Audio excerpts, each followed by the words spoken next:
Some German marchers of the First World War. Because we need to get in the mood, man. Alright.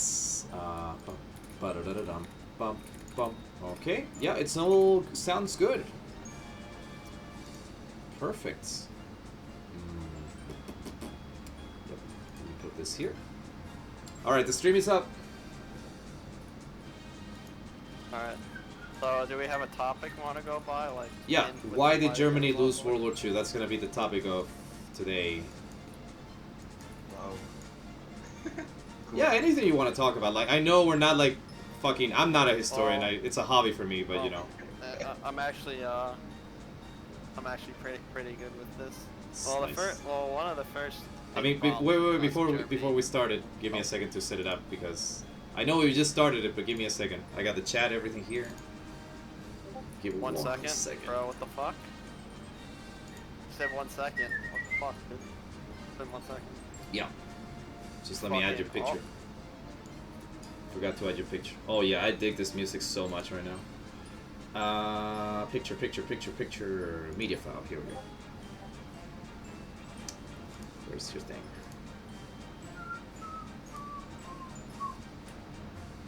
Is this one? Yep.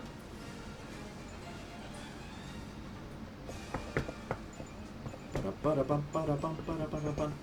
putting your picture. A second. Oh wait, where do I put my picture? I'm putting your picture right now. Okay. Why do I have 2 junkies here? Oh my god, I have 2 junkies. What the fuck? That's not it. You just love me that much. I know. It's supposed to be. Oh, for fuck's sake. There we go. You're just that homosexual about me. You got a problem with homosexual people? Oh, you. Yeah, there we go. So fuck you. Fuck you. Like, if I were gay, like legit, if I were gay, I would not give a shit. Like, myself include. Oh, come on, let me copy this. Wait, what do you mean? Like, I'm not gay, but if I were gay, would you care? Basis news source. I have 2 bi friends, 1 transgender friend. Okay. Yeah, I don't. To me, it's, I can't. Why can't I copy this shit? I like memeing. When you say memeing, what do you mean? Copy and then paste. I like memeing. Paste as no source. There we go. Okay, there we go. And this is Junkin152. Junkin152. There we go. And we're gonna do the introductions first, obviously. We have to do the intros first. Yeah. It's you know, it's good. It's good to get that out of your system. And let me put in your picture. On my cock. What the fuck? And now we just put in your Darth Vader. Where's your fucking Darth Vader picture? Where can I see it? I DM'd you. It's weird.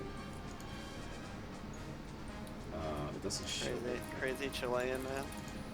Yeah, man. That's me. Oh fuck. Sorry. There we go. I can't see anything at night during Rust. Why can't I put in your picture? It doesn't let me show it. Fuck. There. Save image. PNG. Oh, maybe it's because it's a PNG. Fuck it. I'm just gonna put it. I'm gonna try one more time. It doesn't let me put in your picture because it says a PNG or some shit, but whatever. Media file. There we go. Yeah, boy. There we go. Right there, baby. Cool. There we go. Do you want it? Do you want to look it to the right? Because I can flip it. I can actually do that. Flip to. Yeah, flip it. No, that's not it. It's the other one. There we go. Now we're all aiming at the right way. And Kawasaki, I'm going to turn your picture around. Yeah, I see. Okay. Where's your picture? There it is. I'm going to turn yours around too. I'm rotating something wrong. I don't know what I reset. Fuck, no. Ah! There it is. Okay. Flip. There we go. Now it's... Now everyone is looking the right way. Alright. You want to do the introductions? Or should I? Well, ladies and gentlemen, welcome to the very first and probably last, because, you know, I'm just that lazy. And it's probably going to be a failure, and I don't even care. Honestly. For me, it's all the funsies, so... Very first ever Pudcast, where we're going to talk about why Germany lost World War II. Kawasaki, please introduce yourself real quick. Hello. Good enough. Hello. Thank you. There. Okay. Perfect. Kawasaki and Hey. Mr. Junkin as well. Hey, Andre, how you Yeah. doing, brother? What's up? I'm a long-time viewer of Silverman. 24-month subscriber. That's the only reason why he's here. If he was 23 Yeah. months, he wouldn't be here. I would have banned him. Yeah. Absolutely. Yeah, where's my 2-year badge, bitch? I told you, I fucking told you on the Discord, like, just give me any picture you want, and I'll put that as a, I told you. Oh. Yeah. Any picture you want. I Well, want. fucking don't, I know what you're thinking. Don't push me with that shit, because I know what you're gonna do. I know you enough. I know you, think about it, I know you for 2 years. Uh-huh. 2 Longer years. than most relationships. Let's go. Now All right. hook up. Let's go. So, ladies and gentlemen, brothers. So, we have a discussion today that we have to talk about. So, remember chat, this is interactive. Andrek, if you want to get into it, go for it. Why did Germany lose World War II? I think that the first thing that we should do is try to enumerate as many reasons as we can. Like, let's not try to go for just one. Let's try to go for as many as we can. I'm gonna turn up the volumes, by the way, so I can. I'm gonna say, I'm gonna put out some reasons here. Mass Yeah. genocide, a shithole of economy, unrealistic ideology, war economy, and also the high command was a bunch of cracked out people. Those are some of my main reasons, and also oil. And oil. What about you, Oil's the Kawa? number one. Yeah, oil was a very big factor. I think we can all agree. If Germany had oil, they actually would have won the war. That has been a very often debated point, truly. What about you, Kawa? Yeah. What do you think? Like, Off Off the top of your head. Germany lost. My voice is okay. Yeah, you're good. yeah, I heard you. Okay. I think Germany lost World War II is he want to making the biggest tanks and the most and they not most useful. He didn't listen to terminals Right. I get where you're going. and the tank most and the ghost tank. Very costly. Yeah.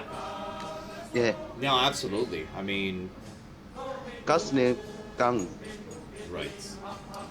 My main reason for thinking that Germany lost World War II, I would say that number 2, because I had like 2 main reasons out of this. There are a lot of reasons, but reason number 2 was definitely, I agree with Junk. I think we can all agree that, hey Mitsubishi, what's up, brother? The Gustav gun. What the hell is a Gustav gun? If anyone knows, you can see the chat, by the way, it's on the screen, so if anyone wants to interact with this, go for it. I think that the second top reason was oil. Like, definitely, it was oil. Like, let's just clarify that. First number 1 reason was because they never went with a war economy, like a full war economy, until 1943. Hey, Sushi. They should have consolidated the land and gone for the Middle East for the oil instead of Russia. Oh, that's a good one, yeah. That's actually false. Because a lot of the resources that Germany needed, Russia had, the Middle East didn't have. That is Sorry. that is also true, by the way. So let's Alright, but the analyze. Sorry, please. Middle East was an unrealistic objective that the Axis did not have the resources or the time to do. Russia actually had the resources the Axis needed. Yeah, mean- and the Germany he attacked Russia, and you know in the west it's very cold, and his soldier is a long time can take Russia, Yeah. so that's why yeah. I mean, it's one of the big factors was the weather. Absolutely, 100%. I mean, the weather really messed up a lot of the invasion plans that they wanted to go for. But I mean, what I want to do right now is I want to go back a little bit to kind of enumerate everything. So first thing that Junkin said when we asked him was, you talked about the ideology. You said that the ideology was shit. Yeah. What do you mean by that That- exactly? Like, how did that affect the war in this case? because of mass genocide. They literally allocated tons of men and resources to kill people when they could, in reality, could have been using those people in the army. And That's those true. resources could have been allocated to the actual war effort. There is a study done. 27 or 28% of the German war effort was centered to the mass genocide, which is a pretty big chunk of change, especially in World War II. Really? Holy fuck. I had no idea. I'm gonna assume, by the way, I'm just gonna take a little time out and say that I'm gonna assume that everything you guys said is quoted from something, because we're not gonna be, like, researching into it, so, like, wherever you got the information from, like, I'm gonna assume that it's real, because if we start to discuss, like, that's not true or whatever, like, I'm gonna assume that everything that you guys say is real. What they said? They did because all they needed was to get rid of Egypt. It was a lot easier to take than Russia, and possession. Hey, Andre, what's up, brother? Possession of nuclear weapons has changed by everything. Yeah, I mean, nuclear weapons has changed the way that nuclear weapons has stopped wars. I mean, that's a whole different thing. Definitely. But it's not very cash money, if you ask me. Yeah. Well, I mean, Germany tried to go. I think you guys know. I don't know if you guys know that Germany did try to go for a nuclear program with heavy water. Yeah. Yeah. And then maybe if they didn't kick out all. They didn't kick out all their Jewish scientists, maybe they would have been able to actually Einstein was part of them, but Einstein was like, I'm not gonna give a bomb to Hitler. I think I read one time that someone said, like, if we would have really wanted to, we could have probably, like, this was an interview they did with the scientists, you know, the nuclear scientists in Germany, Nazi Germany at the time. And they said if we would have put in the money and effort, we could have probably made a nuclear bomb, but they, like, faltered. They didn't want to do it because they were like, we're not gonna give this maniac a fucking nuclear bomb. Like, it's like giving fucking Kim On-jil, like, hey, have a nuke. No, he would fucking... On top of that, the Nazis also viewed unconventional warfare as, like, part of, like, the massive Jewish Bolshevik conspiracy. That's one of the reasons why the Nazis didn't go really forward with nuclear planning. Once again, their ideology just literally capping them from winning the war. Really? So it was an ideology thing. Yeah. Wow. Yeah. Hitler viewed nukes and shit as Bolshevik Jewish conspiracy. Fuck, I had no idea. Yeah. Germany made use of many V2 rockets. It's in Mein Kampf. Oh, I actually haven't read Mein Kampf. Your boy has. No shit.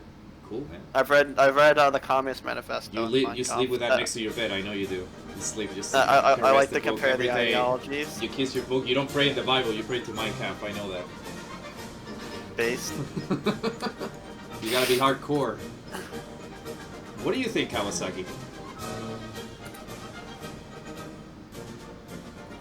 Kawa? I see Oh.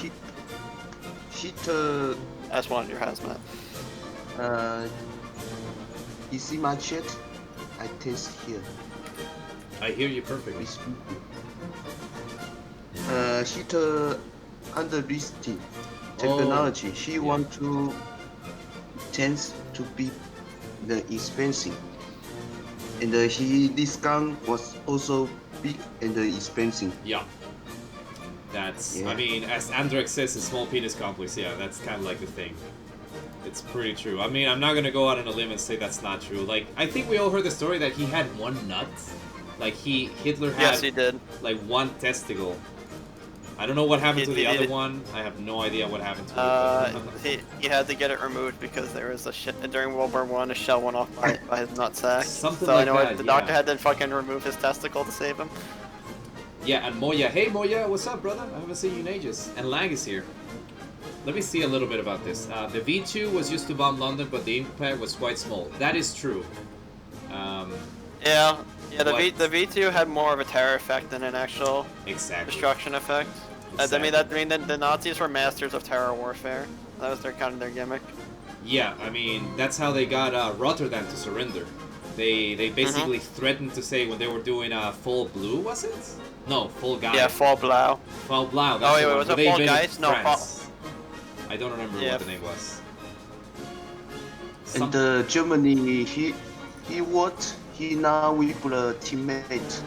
He only alone attack British and American, French. Yeah. What do you say? SS only. I mean Germany only alone fighting. He now with the teammate. Oh, without allies, you mean? Yeah. Yeah, I get it. He against the Allied need the American and the British, French, and Right. he only alone. Yeah. Yeah, the Germans really were fighting the war entirely on their own. Pretty much. I think we can call it a very German-focused war effort. Like really, the only good allies Germany actually had was like Bulgaria, Romania, and Hungary. Like all like the smaller minors and Italy was just Romania- fucking around. Yeah, Romania was like a very reluctant ally, by the way, because Romania, I mean, they had Antonescu as their leader, and Yeah. basically they were only trying to be friends because they were being bullied by the Russians, and also because Hitler needed the oil, like the Ploesti oil fields. Yeah, that's what made Romania so important was their oil fields. Yeah, I mean that was like one of the main things. Like I know that Germany spent like huge amounts of resources in putting up anti-air and anti-air protection. Yeah. And one of the That's- reasons why they invaded Crete was because planes could strike from Crete into the Ploesti oil fields. So I know that's one of the reasons why they did the landing on Crete. That's why. I was actually gonna bring that up. That's one of the reasons Yeah. why they went against. That's why they had to invade Crete to secure the oil fields. Absolutely. And the other thing that was in the chat, sorry if I got a little bit distracted. I mean, the oil crisis, they were only able to cover about 50% of the Axis holdings, includes Germany, Italy, Romania. Yeah, that's true. I mean, I think we all agree that they had, first of all, the problem with the oil.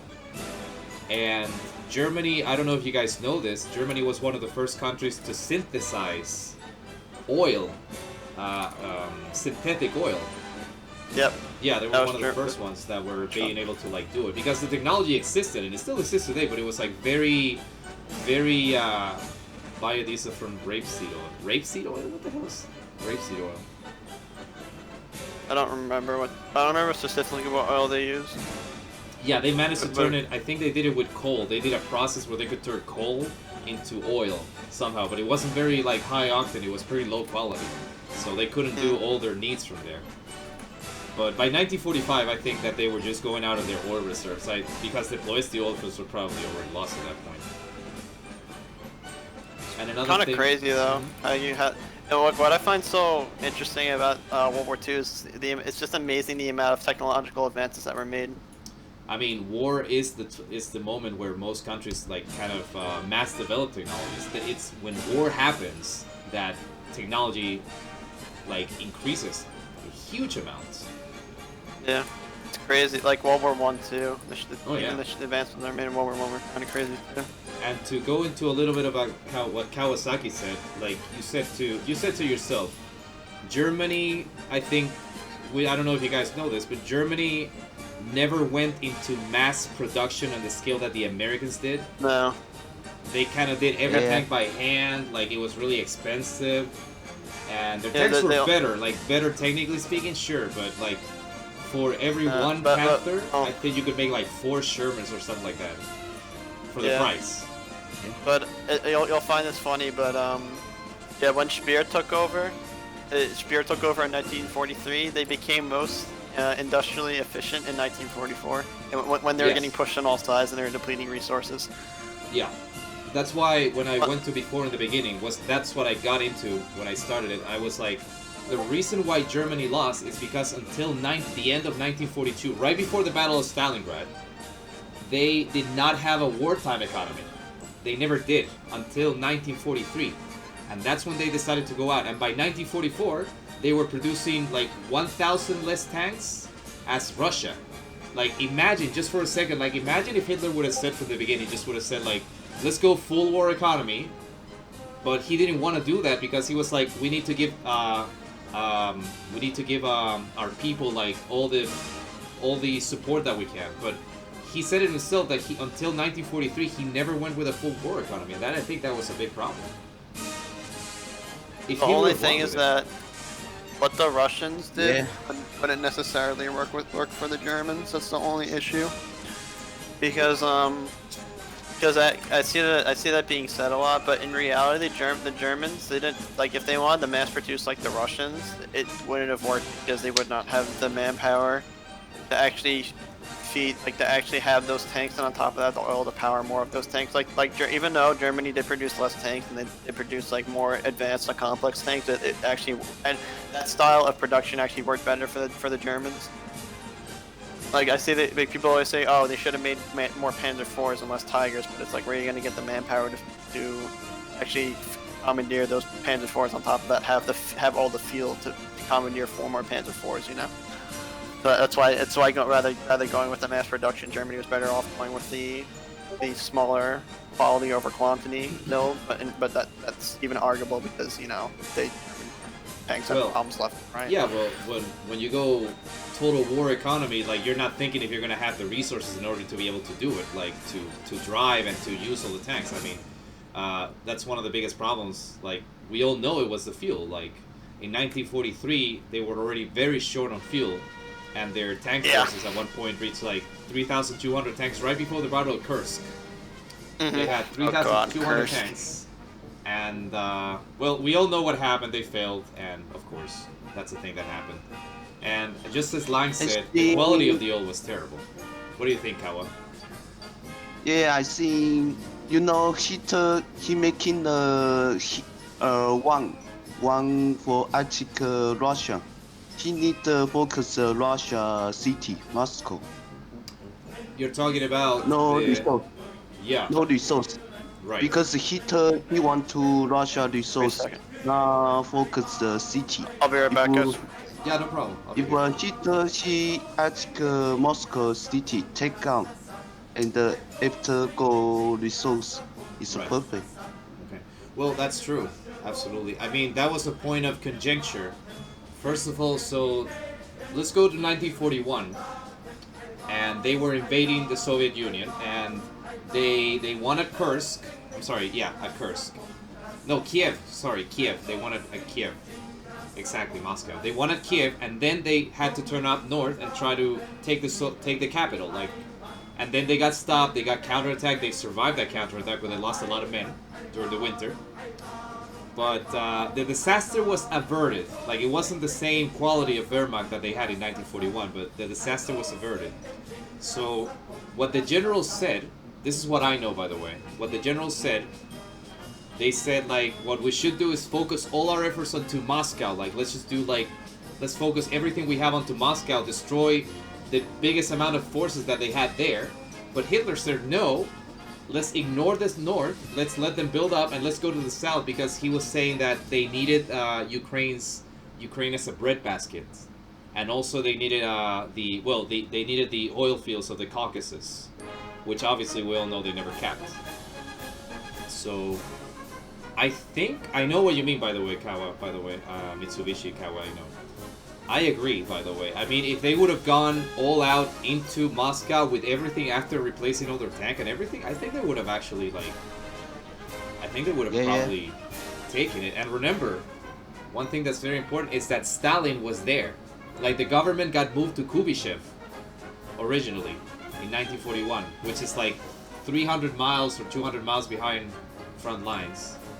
The government was moved there, but Stalin said, I'm going to stay here. What would have happened if Stalin had died? Like, what would have happened? Do you think that there would have been, like, a peace treaty between everyone?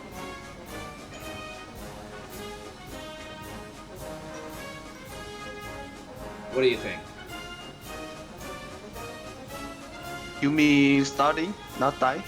If Stalin had died, like, imagine that instead of going to the south, because we have to look at the hypothetical situation here. Imagine that they wouldn't have gone to the south, and they would have gone to the north.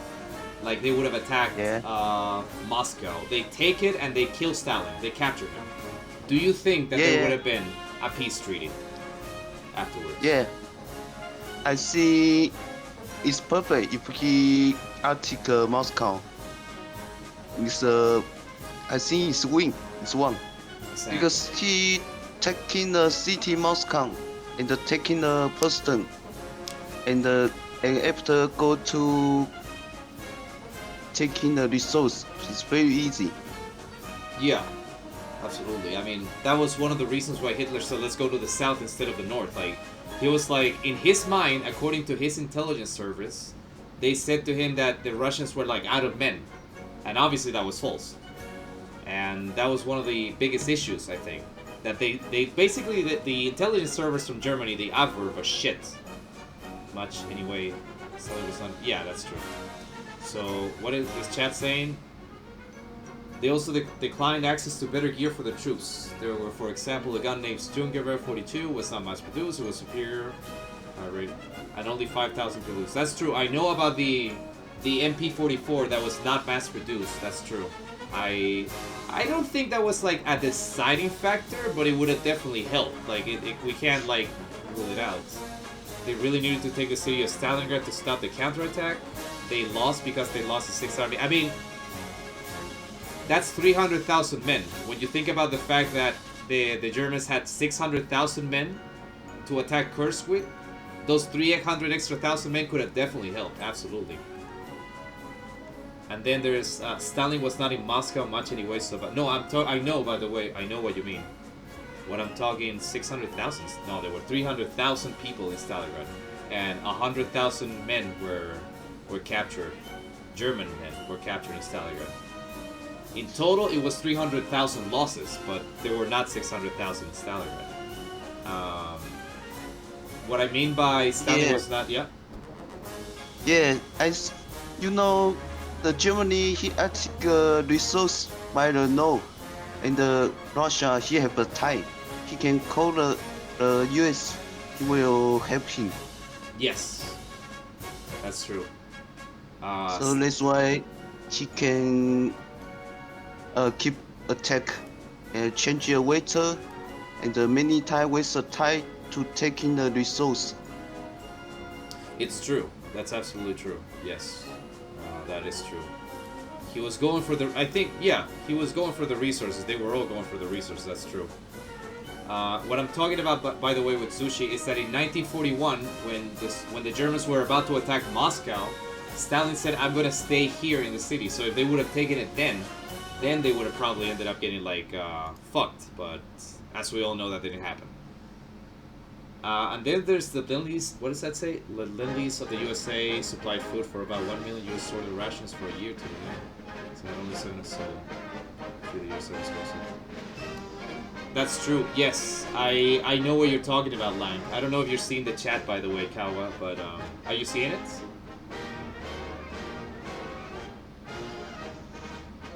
Kawasaki, can you see in the chat? Oh yeah. Perfect. I see. Because I'm seeing one from Lang that says like the USSR was close to starvation. Yes, that's actually true.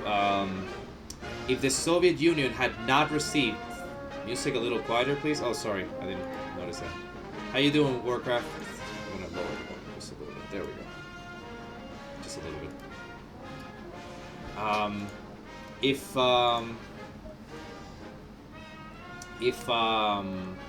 If the Americans hadn't sent the food and the trucks, I think that about 3/4, I'm making an estimate, I don't remember. An estimate was about 3/4 of their trucks and their supplies, like food supplies, were provided by the United States. That much I know. That one I know is true. Something like that. So yeah, but they were starving. 600,000. The U.S. cooperated with Russia to attack Germany when Germany invaded. Yeah, that's one of the things. There was also the discussion. Where they said like, we need the second front, and that's why the Americans attacked. Well, first they attacked Africa in Tunisia, and then they invaded. Well, as we all know, they invaded Italy. First Sicily, then they invaded Italy. And then, well, I mean, even then, like, it wasn't like a big distraction. The British used to send ships around Norway. What are you talking about? They sent some shit planes too. Shit planes of what? Oh, yeah. That's right. The British also sent supplies to the north through Narvik, through the north. What's the name of that port in the north? I can't remember the name. I don't remember the name. Is Junk in here? Hello, Junk? Because he said I have to do something and he never came back. Junkin. Hello? Dude, I think Junkin left. It's fine. do Though. something. It's fine. Nice to see you Yeah, yesterday, it's good. Warcraft. And then someone said, I googled it. The Germans lost a total of 500 men during the battle, like the complete battle. That's true. We're taking in casualties as in dead and wounded, by the way. Novorossiysk, that's the one. But there was a port in the north that was supposed to be like a port without ice, and I don't remember the name for it. I don't want to Google it right now because, like, no. It's not necessary to In Google. the essence, Italy, he not really help the German. He quit World War II is very fast. Yeah, exactly. So The Italians, but you gotta say, like, can we really consider the fact that they lost? Because they did lose. We all know that Italy eventually switched sides. Which, fun fact, they also did in the First World War. They switched sides again, like twice. Which I find hilarious. I mean, I think that's hilarious. Yeah. Murmansk, that's the one. Yeah. Murmansk is the Italy, one. he don't want to fight. You know, he just lost, just quit. He not do Stalin. really fight. What do you mean Mussolini? Yeah, yeah. Italy. Yes, but you're talking about Mussolini, not Stalin. Yeah, Mussolini. Yes. Yeah. I was like, no, you're confusing it. Yeah. Mussolini, exactly. I mean, Mussolini was like the shittiest government of all. And the naval achievements were got good. Their army just sucked. Junkie is coming back. Why? How do you know he's coming back? Oh no, I'm back. All right, there we go. What happened? Oh, I need help with something. No problem. I help him. No, it's fine. Look at Sushi Burger. He knows the future. He called it. Junkie's coming back. I mean, but the thing that there's the misconception that because Hitler had to help out Italy in the attack against Greece, everyone knows the attack that they did. Like, Italy fucked up against Greece. And then the British sent a couple of, like, 50,000 men and a couple of tanks and fighters to South Italy. So that's when Germany said, like, Hitler said, like, we have to invade Yugoslavia, we have to invade Italy, and we have to do it now. And they did, like, an impromptu plan. In 2 weeks, I think, everything was over. Like, in 2 weeks maximum. A lot of people... because the Hungarians and the Romanians and the Bulgarians, Germany said, we'll give you some land if you guys help us, and fucking not. Greece and Yugoslavia cannot withstand that. I mean, Yugoslavia didn't stand up to anything because it was a corrupt government that had like five different like ethnic groups, or like 10 different ethnic groups, something like that. Croatia. Yeah, Yugoslavia was a mess. Croatia. There's Montenegro. Only Tito was able to keep Yugoslavia in control when Serbia. he took over his Yeah. Exactly. And then Yugoslavia came back, but then eventually, it like disappeared and just became like a bunch of its own countries. Kind of crazy. Oh yeah, absolutely. It's really crazy. It's kind of crazy. If you look at like the politics of World War II, it's actually just crazy. Yeah. No, I agree. Just unstable and just wild. Yes. But That I makes think it so that interesting though. I mean, that's why I love to read about World War II. I have like 100 books behind me about World War II that I've been buying throughout the years. I've read at least 300 books about World War II, and when I'm not, I'm reading it on the internet about it. And it's true. Italy only failed when they ran out of oil and were barely able to sail out of port. That's true too. I know that they had a problem with their navy, but it's true also what someone said. Ryan said it. The main problem with Italy was their leadership. Their leadership was terrible. Like the actual like Italian troops that fought were actually of like high quality, but when it came down to like the officer level, like they were actually so terrible. The officers in Italy were so bad, because most of the officers in Italy at that point were just people that were like a part of part of Mussolini's party, and they just got to positions because they were the black shirts. That's right. They had the black shirts. Their militia force that Mussolini used to kind of take power in Italy. And you got to remember, by the way, that Italy had a king, and people forget about Emmanuel. that shit. Yeah, Italy had a king, and people don't even fucking know about it. Like, what the hell? Where the hell was the king? The king was a political position, like a political puppet. Mussolini had all the power, and the guy wanted to turn. Like, one of the things that I remember is that he wanted to turn Italy he wanted to turn Italy into like a movie mecca. He wanted to create like a Hollywood. It's totally unrelated to the point, but he wanted to create like a Hollywood business in Italy, which is why until this day, so many movies are made in Italy, because they started that trend in World War II. Before it. Hey, it's a great place for making movies. Yeah, but their movies are not really good. Italian movies, like, I don't Yeah, know. no, I don't know any only Italian the movie. American. Yeah. Only the American movies that go there to shoot are good. I've never heard of Gematria. I don't know what that is. The Germans had peace with Russia, so the Germans lost the war because they attacked them. I mean, you know. Here's my problem with that. People always say that, but it's not true. Because now the reason why the Germans invaded the Soviet Union for Lebensraum, there was no preemptive strike, right? There was not. It was more of the ideology, but Germany wanted to attack the Soviet Union because they knew the Soviet Union was so heavily underprepared and not ready for an invasion. And eventually, if Hitler never attacked the Soviet Union, the Soviets would have eventually invaded the Germans, and when they would have been full scale, ready to act, and like would have been prepared and would have had everything. They would have unleashed on the Germans if the Germans didn't invade them. So Germany invading the Soviet Union was actually a very good move, just not for the right reasons. Yeah. Well. Their reasons were Lebensraum. There's a bad reason. I mean, I know from Mein Kampf that Hitler always wanted to attack the Russians. Like, he didn't see, let's clarify this, he didn't see the British as enemies. He saw them as ideologically similar. Yeah. They wanted to make an alliance, but obviously the British were like, fuck that, we don't want a maniac in Germany that can just invade us whenever he wants. That's why he invaded. And in fact, the Russians would have attacked. Yeah. The Russians had plans to attack in 2 years. 1943, yes. Yeah, Exactly. they had plans to attack.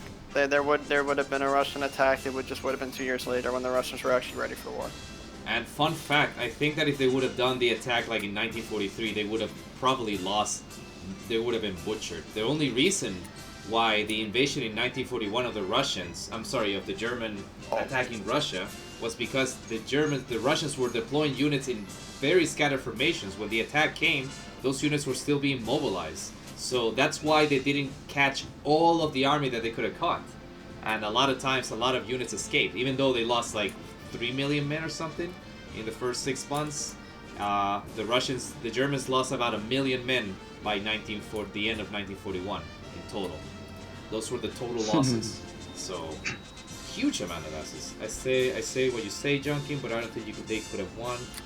No negotiation skills. What do you mean by that, Kawa? I don't think.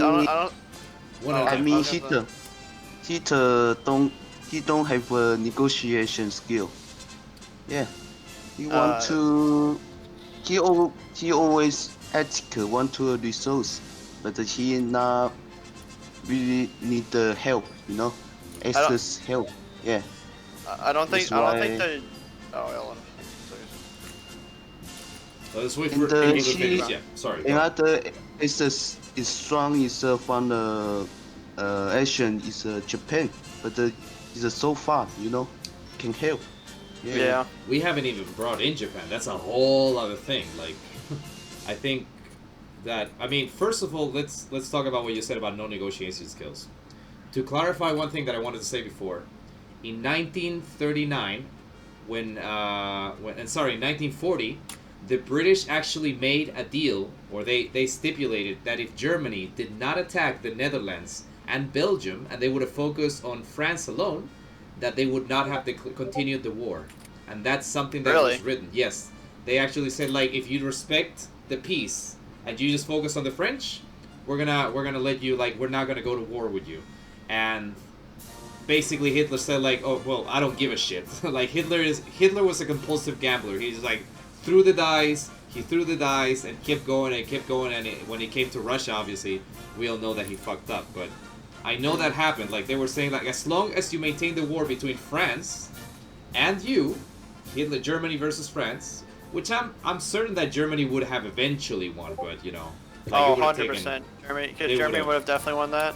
Like, in a long-term war, yes. Like, a protracted war between France and Germany, Germany would have won, but they would have lost a no, lot of men. Yeah, the French were still stuck in a World War I mindset. Oh, absolutely. But you know, they had the Maginot Line, and I know what someone said before in the chat, which was then, they had the long-range guns, Dora and whatever.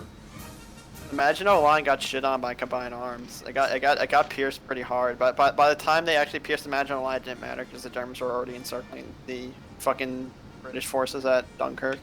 Well, one thing to But clarify... the Maginot Line is actually such a heavily overrated line because it was built in World War I terms. Like they thought it was gonna be they built it in those type of terms. So Yes. a lot of the building style and like the actual planning is actually very outdated. And it suffered a lot due to Stuka heavy bombings and German heavy artillery at that time. And by the time they pierced the Maginot Line, it didn't matter because they were already fucking through Dunkirk, zooming past the fucking Belgians. Right, yeah. I want to clarify one thing. The actual Maginot Line, which was in the border between Germany and France, which was in next to the Siegfried Line, like the Germans had their own defensive line, which was a fluke, and they had the Maginot Line, the French. But to clarify, in the north, in Belgium, the Maginot Line did extend, but it was just like, those ones were just like for propaganda purposes. Those ones, the Germans actually did pierce the northern part of the line. But at one point, the Germans actually did attack the Maginot Line, but to clarify, they never actually took it. The attacks that they sent against the main defensive formation of the Maginot Line, like the actual strong points, they never took. It was only after France surrendered that they were like, okay, how do we reduce this? Because we've sent everything. They lost a lot of tanks, a lot of men trying to take it. Most of the losses that they suffered in that in the battle for France, where they lost 100,000 men, which is nothing, or less. No, they lost like 20,000 dead and like 40,000 wounded, but most of them were from attacking the main focus, like defensive part of the Maginot Line. That's where they got most of their losses from. It wasn't from fighting the French in the north, or when they were invading Paris and they blitzed right through it. It wasn't that. That's when they lost a lot of their men. They tried to take the main, like, actual fortifications, the real ones, and then they were like, oh fuck, like, okay, we can't take this, like, what do we do? And then they surrendered. So that's the interesting part. The French. Well, the reason why the French surrendered was the Germans were like, okay, if you don't surrender, we're gonna level Paris. And A lot of the fuck French. things. Yeah. The French commanders like, all right, we're just gonna surrender because if we can save, let's just save our fucking heritage, or the Germans are literally gonna decimate us. The phony war was strong in the North Sea. I mean, 1939 and 1940 were like not amazing years for like the submarine arm. I mean, I know they lost an aircraft carrier because there was one German sub that got into the port in the north. I don't remember the name of the port in the north, but he basically got into the port and he torpedoed like 3 boats, and one of the boats was one of the British carriers, and it sunk it. I know that much. And then there's the question here. Moya Lopez says, the question is, would Germans have won the war if Japan were to strike Russia and Germany instead of Americans? Would Germans dominate Europe without worry about Americans, even though Germans flew out lots of ships from USA to UK? I'm gonna go out on a limb and say that if Japan would have gone for an all-out, like, not, let's forget about China, let's go for the resources of Siberia, that Germany would have won. Because 1941 counterattack was because they had their spy, Serge, I think was the Richard Serge, that said the Japanese are not going to attack, let's shift all our units from Siberia, even though it was a slow process because they only had like one trail line. Let's shift all our units from one front to the other. And they didn't really manage to do it.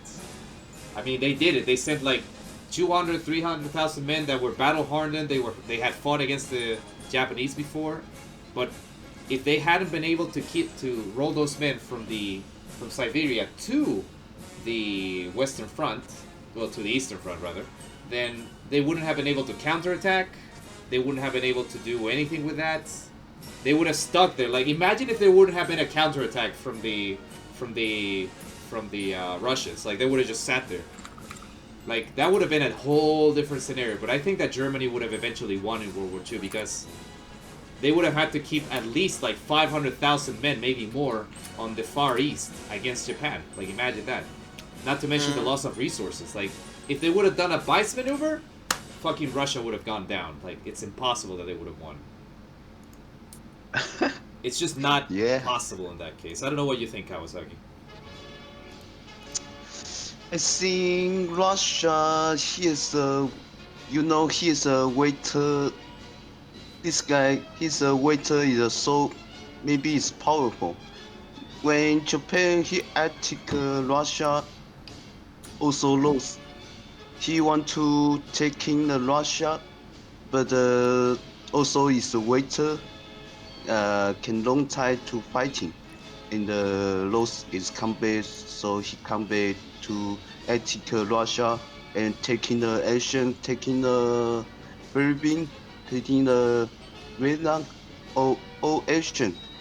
And he never come back to fighting for Russia. Yeah, Yeah.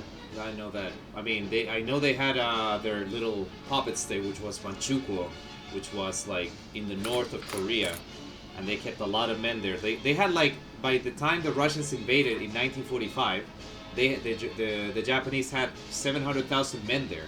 Like, that's a titanic amount of men, 700,000 men. And they lost the war in like a week because those men were under-equipped and everything, but still. Let's see what else are people saying. The Belgians did not allow the French to group on the border. That's true, I know about that one. They said, like, when the Germans invade, then you're allowed to go in. The Dial Plan, it was called. I'm gonna write in the chat. It was the Dial Plan. That was the defensive plan that the Germans had. I'm sorry, the French had. They were like, as soon as the Germans like break the neutrality, because they knew that they were gonna break the neutrality. They already knew. They said, then we're gonna move our forces. But that was like, the idea was to basically fight in Belgium and never in France. That's what the French wanted. Obviously, it didn't work. The Belgians said you can't make the fence on the border, on their border. Yeah, exactly. Well, I mean, think about it from your perspective, or think about it from their perspective. In World War I, most of the fighting took place in like Belgium and France, like northern France. So that was the terrain that was devastated. So what happens if you go to World War II? It's gonna be twice or even 3 times as worse. So they said, keep your fucking wars out of my land. Don't fucking bring that shit here. And I agree. Sadly enough, I agree. I don't know what you guys think. What? Thinking about what? I mean, like, the fact that, like, the Belgians said, like, you don't get to build defenses here until the Germans invade us, like, because they didn't want people to fight in their territory. Which I mean, think I don't is, blame them. Yeah. But, like, they should have still built them, because they could have been like to Germany, listen, we really don't want to fight you, but, like, we're going to build these defenses as a deterrent. Yeah, if they should have, like, what, like, their thought process is fine, but, like, we got to think about this, like, you should still build them, because if the war does inevitably come to you, like, you got to be ready for it. Exactly. Like, I would have never, ever, like, allowed that to happen. Yeah, I would have never refused the French. I would have been like, yeah, build those fucking defensive lines. But you can't use them unless they declare war on us. Exactly. What do you think, Kawa? Yeah, I think Germany and Japan have the, same way. Cause I mean Japan he get the ethic. He have the, Russia, Russia and China and the American and the all ally to take in the access. And Japan only one. I'm gonna kiss this guy. Only. Like, Yeah. Hold on. There we go. Yeah. See, that's why I got a camera. I'm gonna lick your nose. Hold on. There we go. Sorry. I just realized that my face is like right next to this guy's face. I had to do it. Alright, but I get what you mean, by the way, about Japan. I 100% get it. So, Yeah. the French also lost some of the best units in the Dunkirk encirclement. They didn't have the troops to keep fighting. Even if they did, they would have been defeated spectacularly. I mean, I know that after Dunkirk, the French had about 40 divisions and 500 or maybe 700 tanks total versus like 300 or like, well, more like 100 divisions of German troops. And even though the Germans were already starting to suffer a little bit because of supply lines, Yeah, absolutely. If they would have continued to fight, Lang is absolutely right. They would have eventually lost. Absolutely. Absolutely, 100%. Also, Sushi says it was about heavy armor. Japan didn't have heavy armor, same as Britain. You know what? Can I just give an opinion about this? Just to clarify. Japan never went with heavy tanks because the terrain did not suit itself for heavy tanks. They were fighting in China, in mountainous, horrible terrain. And they couldn't, like, I know because they had good designs, but if you compare, like, fucking the Japanese, like, Chigo tanks, which were, like, paper-thin armor, and they had machine guns and very light cannons, the problem was that the what's the name of these guys? Not the Germans, the Chinese didn't have good anti-tank weapons. And on top of that, they didn't even have tanks. Like people don't understand, like, that the tanks that were created for each country, like, they're, in retrospect, like, dude, this is the problem with that. People tend to compare German and Soviet tanks to other tanks, when in reality, German and Soviet tanks were both designed and created for entirely different fronts. Oh yeah. Like Germany, like, they would have beat all the other countries on paper, but you have to understand what those tanks were designed for those specific theaters of warfare. Like big German Panthers would be terrible in China. Like, they would actually get bogged down and would get outmaneuvered and destroyed. Well, I mean, like the tanks were bad, but they were good. But the tanks were bad, but they were good for the theater that they had to serve in. yeah, and they never had the requirement to, like, fight against heavier tanks. And that's one of the reasons why their tanks were, like, massacred when they fought in the islands versus the Sherman tanks. I mean, the Sherman itself was never that good of a tank. At least the 75mm version, like, it was never that good of a tank for fighting it. But when they were fighting in the Pacific, the Sherman tank was like king, because that thing could destroy the Japanese tanks. But the problem, of course, was that they were fighting in thick bush and fucking jungles all the time. So try to get a tank through a marsh, you're gonna get a stuck tank. I mean, that just happened. I mean, if we're talking about the difference of equipment here, Japan didn't need heavy tanks. You have to transport every vehicle via ships to islands, and so the only place where heavy armor would have been any use would have been against the USSR. Russia's weather killed Japan. What do you mean by Russian weather killed Japan? I think it means China's weather killed Japan. China was actually like an Eastern Front. China was actually kind of crazy. You know, very cold, and the tank is not working. Can long time to keep going to Arctic.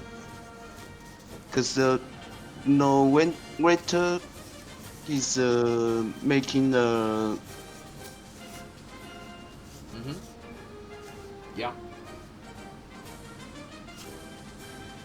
the soldier and their oil and the resource Right. need to join the war is very difficult. I get it. So You're talking. Oh, okay. I Yeah. get what you're talking about. But I think you're talking about very cold tank not working to lots of Russians. Well, haha. Yeah. I mean, what I think you're talking about is, like, the German tanks. I mean, we have to talk about it. The fucking Germans did not expect the campaign to last more than 4 months. 6 months maximum.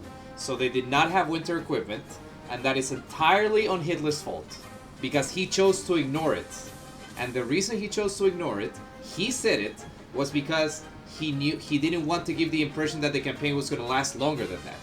Because if you prepare for a long war, like winter coats and everything, what's going to happen? Everyone's going to say, oh, the war's going to drag on for a long time. So he said, on purpose, for moral purposes, we're not going to prepare for the war in the cold. We're just going to go straight up for summer uniforms and everything. And as a result, how many men died? Like 300,000 at least for frostbite. And the tanks couldn't be started. But you know, the Germans. Mm-hmm. Please go. What? No. Oh god, it's a fucking commercial break in the music. Hold on. There we go. La-di-da. There we go. What I mean by this is that I know you're researching it right now, because I hear you typing, Junkie. Now that's cool, man. Don't worry about it. It's cool. It's cool.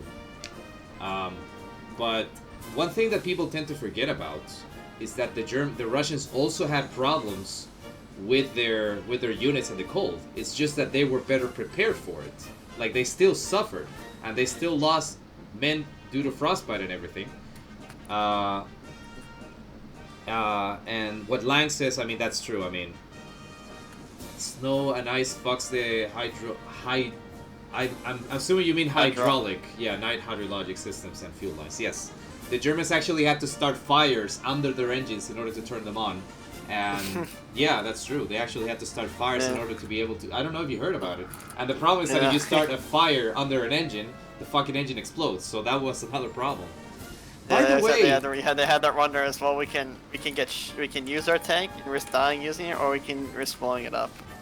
Well, yeah, those were the two options. But you know one thing that I remember, that I just remember, which is horrible, but you guys ever heard about the Pavlov, the anti-tank dogs? No, I've never heard of those. You never heard of those? Those were... Okay, let me try to show you the picture on the internet, because I want to show you. Let me just show you the picture real quick. It was... This is pretty nasty, but I'm going to show it to you anyway, it's fine. So, what happened here, which is super horrible and funny... Okay, here we go. Here's an image that I can show you. C4 dogs, yeah. Sushi Burger knows what's up. Let me show you a little picture that I have from the internet. Just one. One little picture that I have here. Screen capture source selection. So,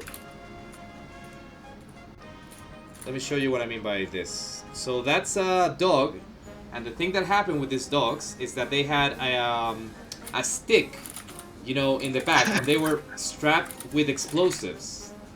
And they were taught by the teachings of Pavlov, who was the guy that trained these dogs, that they were taught to go look for food under tanks. So what happened is that the first time they happened, they unleashed these dogs with explosives towards the Germans, and the Germans at first didn't shoot them. They were like, "Oh, puppies!" And then they came over to the tanks.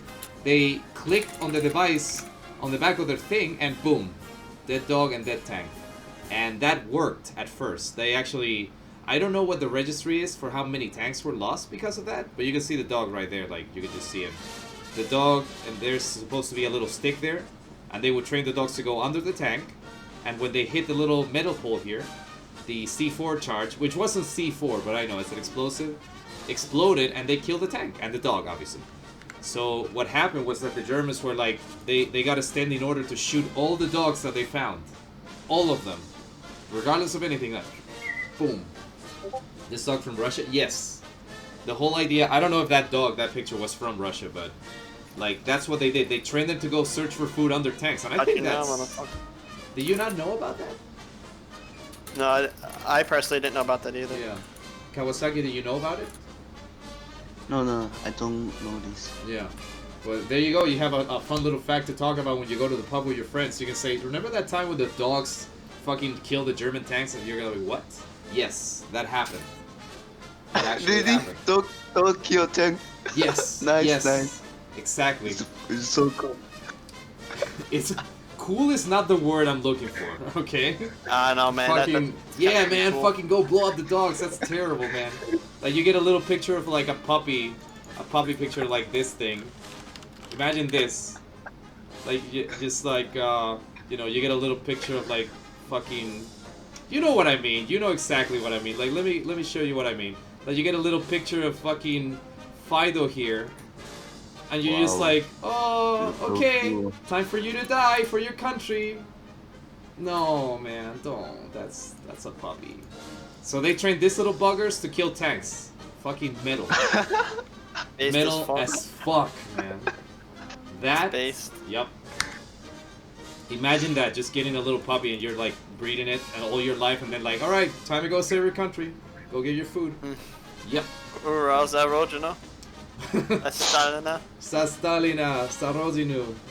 Hurrah, exactly. Yeah, no, and they sent the dogs and it worked. But then it only worked for like a very short period of time because, you know, they shot the dogs, so... I wonder how many tanks they killed. There are no numbers. I didn't get to see any. I tried to find some numbers before. And they're probably not record. That's like almost impossible to record. Yeah. Now let's give a number like 20 tanks, probably like throughout the front. And then they got like a doctor that said like shoot the fucking dogs. Don't ask why. Just shoot them. Just shoot the dogs. Those poor dogs. Let's talk about one of the. I mean, okay, one of the main reasons that Germany lost. You have to remember that 60% of all their casualties were in the Eastern Front. 60% of all their losses were in the Eastern Front. Let's talk about this. Why did Germany not defeat the Soviet Union? Like, let's make it more focused. Like, why didn't they win that war? What do you think? Well, the Soviets knew. Well, if you look at the numbers of Operation Barbarossa, the Germans encircled, captured, and destroyed 2.5 million Soviet troops altogether. Like, Yeah, I'm pretty sure like 10,000 plus Yeah. planes. I was like thinking It's like like 3 when you million, look at these numbers in 6 months. It's like when you look. It's like when you look at these numbers, you're like any country in Europe would have collapsed. But the Soviet people and the Soviet Union understood is that if we surrender, we're gonna die under occupation. So we have to die. So it's either we die fighting or we die under occupation. And that willpower drove the Soviet people to just keep fighting on. That's true. I mean, that's one of the big factors. So it's like the ideological fight of the Great Patriotic War. Yeah, as Hitler, as Stalin called it. Even though I think it's really an ironic was. piece of shit, and Hitler was a fucker, but whatever. Like, we're not gonna talk. I'm sorry about Stalin was a piece of shit. Both but of them were terrible people. Oh yeah, absolutely. It's more like a blood. Nazism Yeah. and Stalinism and communism, they're all equally evil. And stupid. Yes, retarded. Like, if they worked, we would all be Nazis today. But it's not. It doesn't work as an ideology, and it's a communism is ideologically utopic, but unreachable, unfeasible. Like, Yes. as a thing, it doesn't work. But I don't want to talk. I don't want to talk about that, like, politic as like. Yeah, let's focus. that's a different topic for. That's for different another day. Yeah, absolutely. We can do maybe next podcast on ideologies talk. Oh, for sure. At one point we had 8 people watching. Now it's 4. It went down to 2, and then to 4 again. It keeps going up and down, so it's fine. It's a good start. Fuckers. I think that's a good start. No? Like I said, we're not doing it for like 1 million views. This is just for fun. No. I like it. And again, Mitsubishi, Kawasaki, you said because Germany lost to the Russian tank, they decided to have the biggest tanks. I know you're here, Sushi. Don't worry. Hitler just liked big tanks. He thought big tanks equal big dick. Hitler disliked. Yeah. He The disliked. Hitler, Hitler really want to making the big tank. I don't know why. I Big mean, tank and the big gun. But this is so expensive. yes. And as we previously stated, the biggest problem that Germany had is that when Germany produced things, they kind of went for quality over quantity. The same thing that Junkin said before, which is true. And the problem with that is that never lent itself for mass production.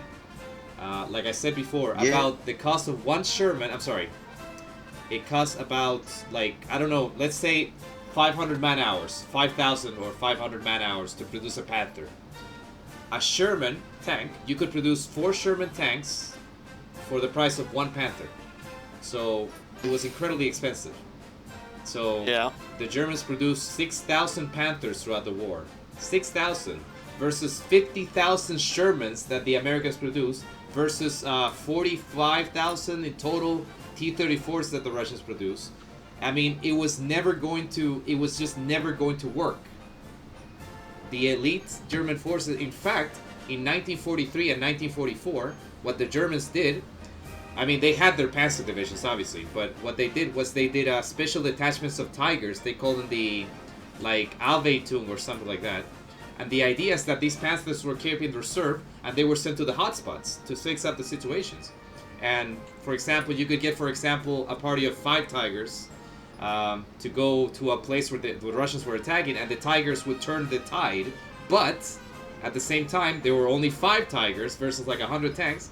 So even if they won, they could just go around and attack somewhere else. So that's just a technical doctrine mistake. Like, Germany should have gone for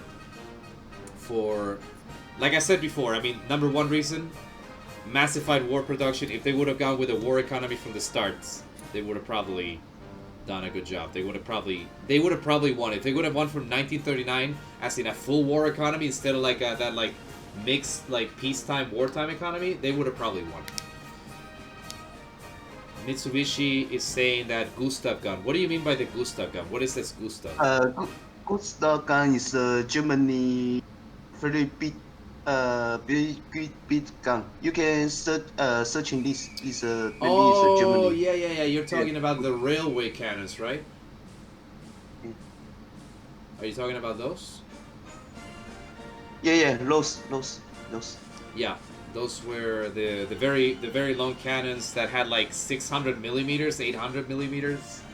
Yeah. Yeah, this gun need 700 Germany soldier for useful. They were gonna use it originally against the Maginot Line, and someone said in the chat a while before that they were gonna use it to attack London, because if they put the guns in the Pas de Calais, which was the closest point to the closest point to the UK, the idea was to support the invasion with this huge cannons and just fire wherever they wanted to. That's a very real thing, absolutely. They wanted to do that. 100%. Sorry. So yeah, absolutely, that's very true. But you know what? I don't think that I mean, obviously they wasted resources, and they used it once. They used the guns in battle once. They used it against Sevastopol, in the siege of Sevastopol that Manstein did in the Kerch Peninsula in the south. I don't know if you guys know about that one. Junkin? I'm aware of it. You are aware of it, or you're not aware of it? Yeah, the siege of Sevastopol, I'm aware of. That was a Right. pretty brutal fucking siege. I mean, That and fuck those poor people in fucking Leningrad. I mean, yeah, I mean, the siege of Leningrad, which is, I just remember that there was a very big paradox that I just remembered. So Hitler had a standing order that his units were not to engage in city fighting. He had a standing order to never engage in city fighting, and he did that in Leningrad. But then, when they wanted to do with Stalingrad, was they actually went for it. I don't know why he kind of had like that deferred opinion of things. He said like, no, we're gonna starve Leningrad into submission. And at the same time, we also have the other situation where they said like, we have to take Stalingrad. Let's waste our armor divisions in city fighting, which is a huge mistake, and it was. Yeah, I don't know why either. Yeah, I don't know why the contradicting orders. Because I think the Germans were afraid that if they assaulted Leningrad, they were gonna lose it, and they didn't want to risk that many resources. Actually, they could have taken it. They would have attacked it. But the problem, like you said, is they would have wasted a lot of manpower taking it. But maintaining the siege would have been like 300,000 men. I think it took like, and it lasted 4 years. No, well, 3 years.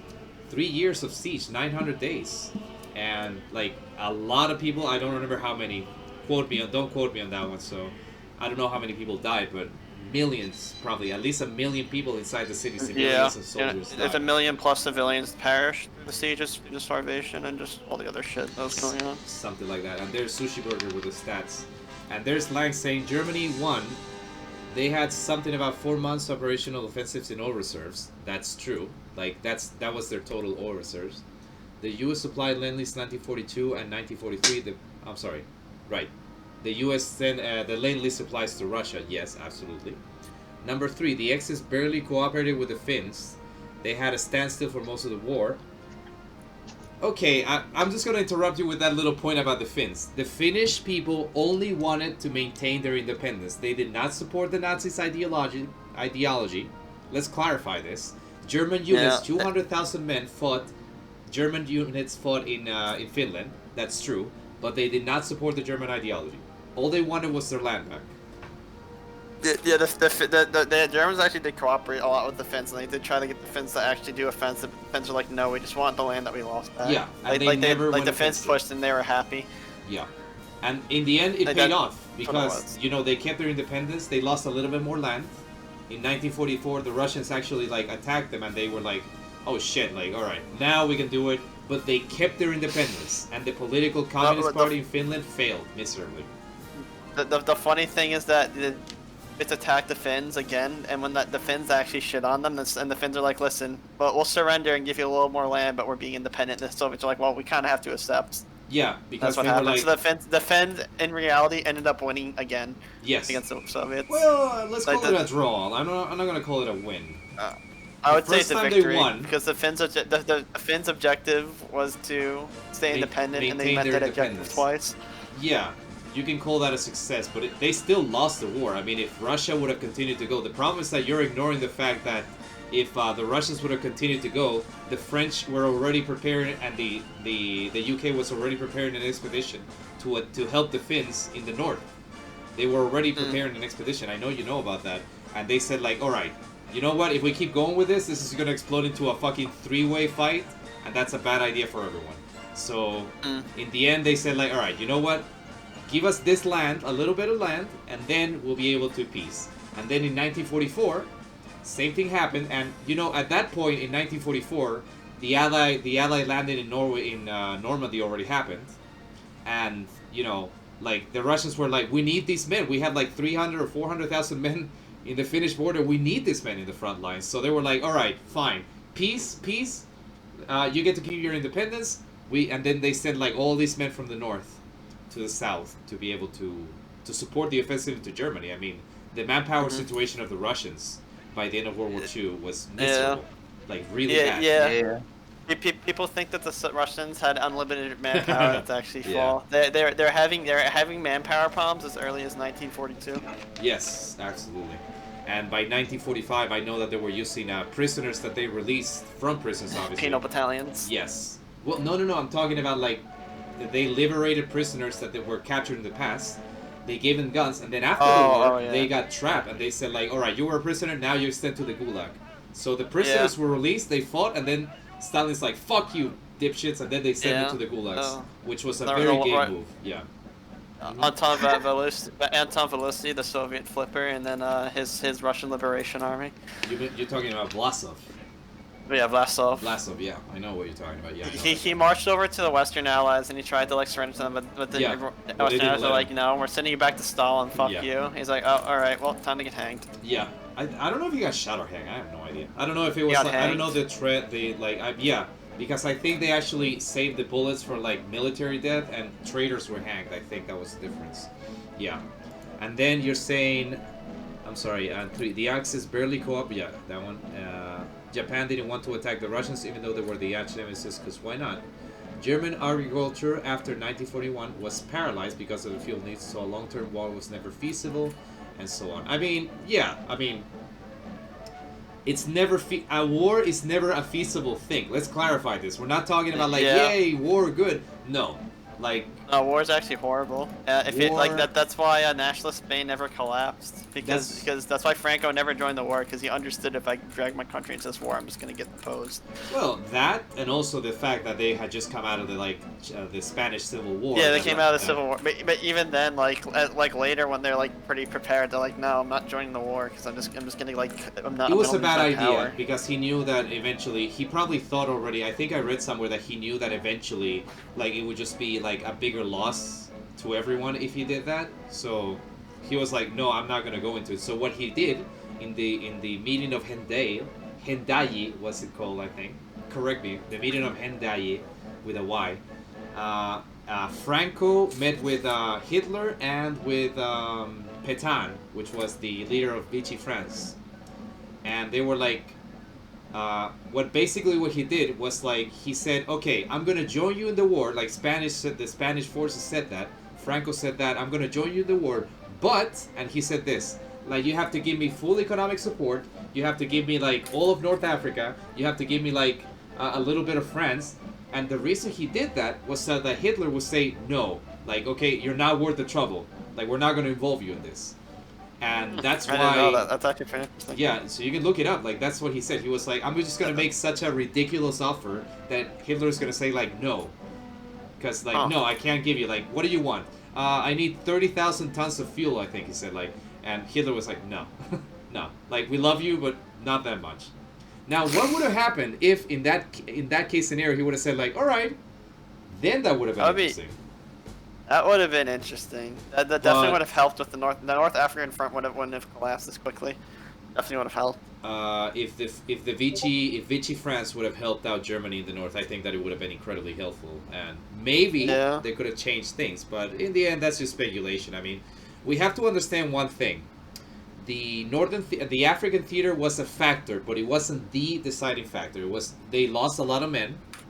That's true, and they had like 500 tanks or 1,000 tanks at one point. Never had more than 500 functioning tanks. That's all I know.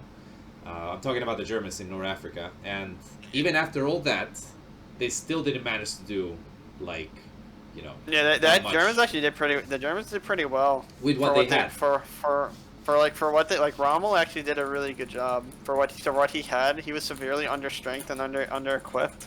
Yeah. With the Africa Corps Force, it's impressive what he was able to do because he was an impressive commander. On a corps level, Rommel was a very impressive commander.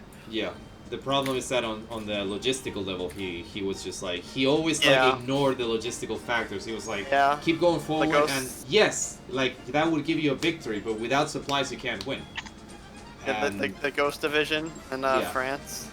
It was a mistake to go into North Africa, but you have to understand that if the Germans had not gone to the north of Africa, like an Italian invasion, or maybe like not an Italian collapse, but like a British invasion of like Sicily would have been like much earlier, like 1941, for example, and they needed to have those forces in the north just to prevent the United Kingdom from sending forces to like Italy or Greece or Yugoslavia at the time. That's why the Germans invaded the north. They went to help with the 5 Light Division and the 7th Armored Division. I don't remember. I think that was the British one. I don't remember what it was. And then Sushi Burger says Panzer III 15,000, Panzer IV 13,000, Panzer V, which is the Panther, 6,500, and Panzer VI Tiger 1,300. I mean, yes, if we look at the production value of what Germany produced, yes, like we're not talking about a lot of tanks produced in total, but I mean, think about it from this perspective. Let me give you one little thing. In 1941, Germany was producing on average 500 tanks a month. The Russians at that same time were producing about 2,500 tanks every month, almost 3,000. So yeah, like the difference just of resources is just astounding. It is. Well, luckily Russia had the fuel and the manpower to do that. Absolutely. Field the T-34s. Yeah, well, yeah, the T-34 was the real tank winner, the real winner in the tank war. The T-34 85. No, T-34. The T-34 also was actually a fantastic tank.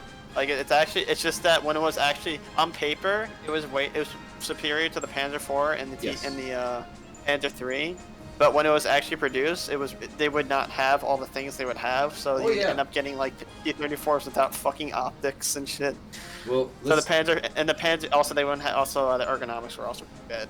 I mean, German tanks were quality, and that you have to understand that the German optic system was so good that you could hit a tank upwards to 2 miles away, while the Russian tanks basically just had horrible optics. And one thing that's very important, horrible or no optics. Normally no optics. Yeah, well, they were mass produced, so obviously that was going to happen. But one thing that is important to clarify here is that the T-34-76, there were 2 models of T-34 that were made. Let me clarify that. The first one is a T-34-76 that had the 76 for the 76mm gun, which was a very good gun. The problem was that the German tanks had 5 crew members.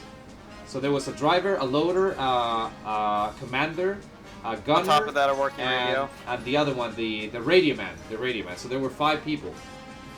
The Russian tanks had 4, and it was assumed that the commander. Oh, by the way, the Russian tanks didn't have radios until like 1943. Very important. Yeah. They actually, and you're not gonna believe this, they actually communicated with flags. The Russian tanks were supposed to stick their head out and be like. They were supposed to wave these flags around, like saying, like, attack the enemy here. I don't know how it worked, and obviously that never worked. That was retarded. Like, it's communist Germany. Fucking. It's like, did you see that, bro? Did you see the flag, bro? No response. Oh shit, I guess he didn't see it. Like, well, let's go on, boys.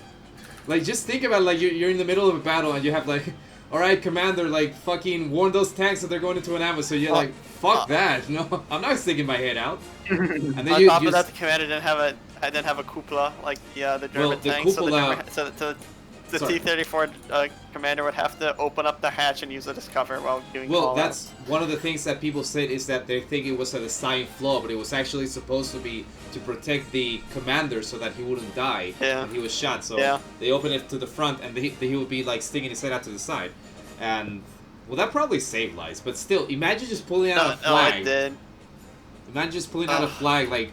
And you can't even see it. You're fucking like your ears are ringing because you just deflected a shot from like a Panzer IV inside a tank. Like just imagine the sound, like that, and you're like, oh fuck, wait, they're moving their flags. What does that say? Like what? Like no, it's just so retarded. It's unbelievable. But one thing that's important to clarify is that the quality of the German tanks and the reason why they cost so much is because they had radios. They were produced by hand.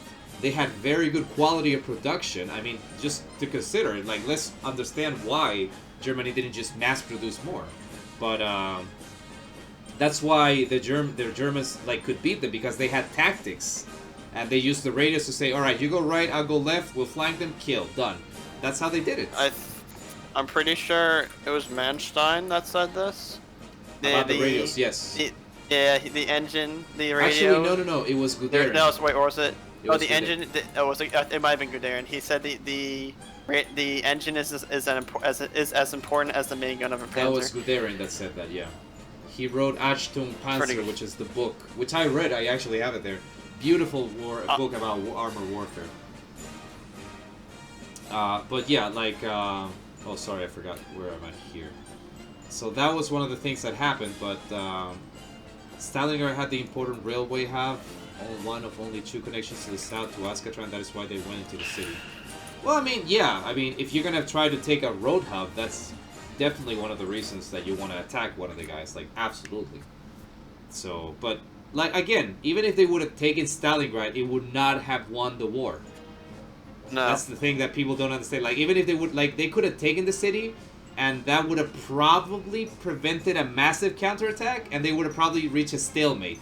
But since they wasted all their armored divisions and their infantry, and 300,000 men with the 6th Army attacking into rubble, it was useless. Like, they were wasted away. So they didn't have any tactical reserves when the Russians did Operation Saturn, which was the counterattack in the south.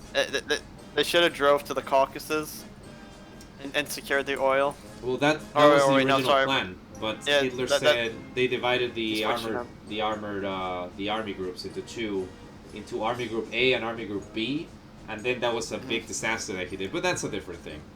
I don't think they would have ever taken the Caucasus, like, realistically. No, unless they unless they went full force for the Caucasus, I think they could have secured it. If they would have sent everything, yes, like they probably would have taken it, and they would have. Which would have been the better move. Like, the oil is just so important.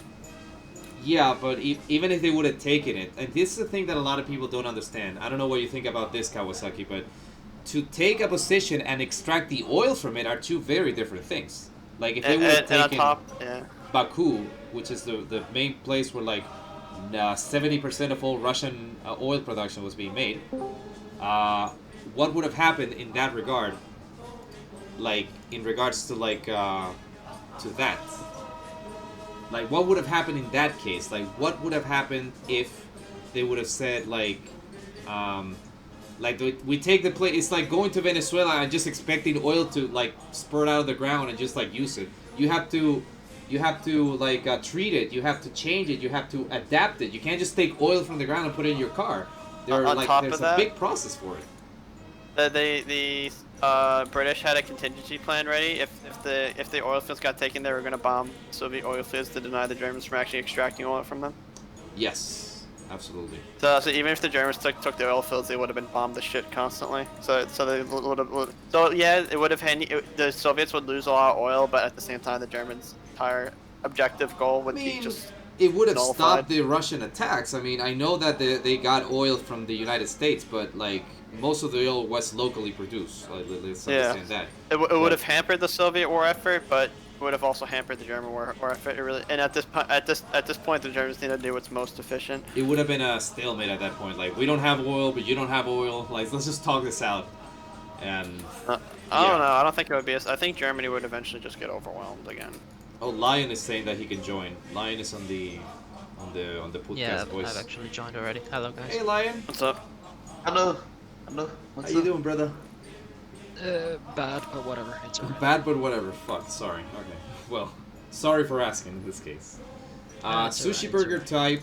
29 million Russian men dead fighting the Germans. Yeah, I mean the KD here was fucking way in favor of the like Fucking pros, dude. What's their fucking DPI? Pro 360 no scope target shot. Yeah, absolutely. Like, let's remember that. Yeah, the KD factor has always got in favor of Germany. World War One, they caused 2 casualties for every one they lost. In World War Two, it was about the same. I think that it was like 2.5. I remember reading about it somewhere. Like, for every one they killed, for every 2.5 men they killed, they lost 1. So it was a very good, like, very good Impressive. KD. That's a noob one. Whenever I play Road Orchestra 2, I get like fucking 100 to 1, man. Fucking noob Germans. Noobs. Total noobs.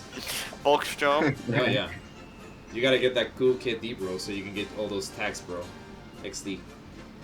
I do wonder what would have happened if Germany built a few tanker stops to ship crude oil from Venezuela to Germany. Lang, that is... I'm sorry to tell you this. That is preposterous. Germany never had control of the ocean. If they would have built a few tanker subs, how much would a fucking single sub, assuming that it didn't get spotted or sunk, how much would a single sub be able to take underwater from Venezuela to Germany? Like, that would have been impossible. That would have never happened. I'm reading a chat message that says by Lang that. I don't know. What do you think, Kawasaki? You mean Germany? I'm talking about a chat message that was there that said, I do wonder what would happen if Germany built a few tanker subs to ship crude oil from Venezuela to Germany. Well, that's impossible. Also, hold on, I'm gonna add your name right now because I'm gonna add hold on a second. I'm gonna add Lion right here to the thing because he's part of the discussion. Lion, are you still there? Yeah, I'm still here. Okay, I'm just gonna put you here. Hold on a second. Get this. One second.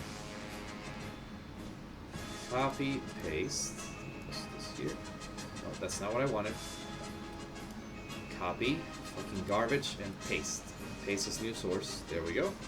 I'm just gonna put you here in the middle. Sorry for the impromptu thing. And guest. I'm just gonna put guest Lion.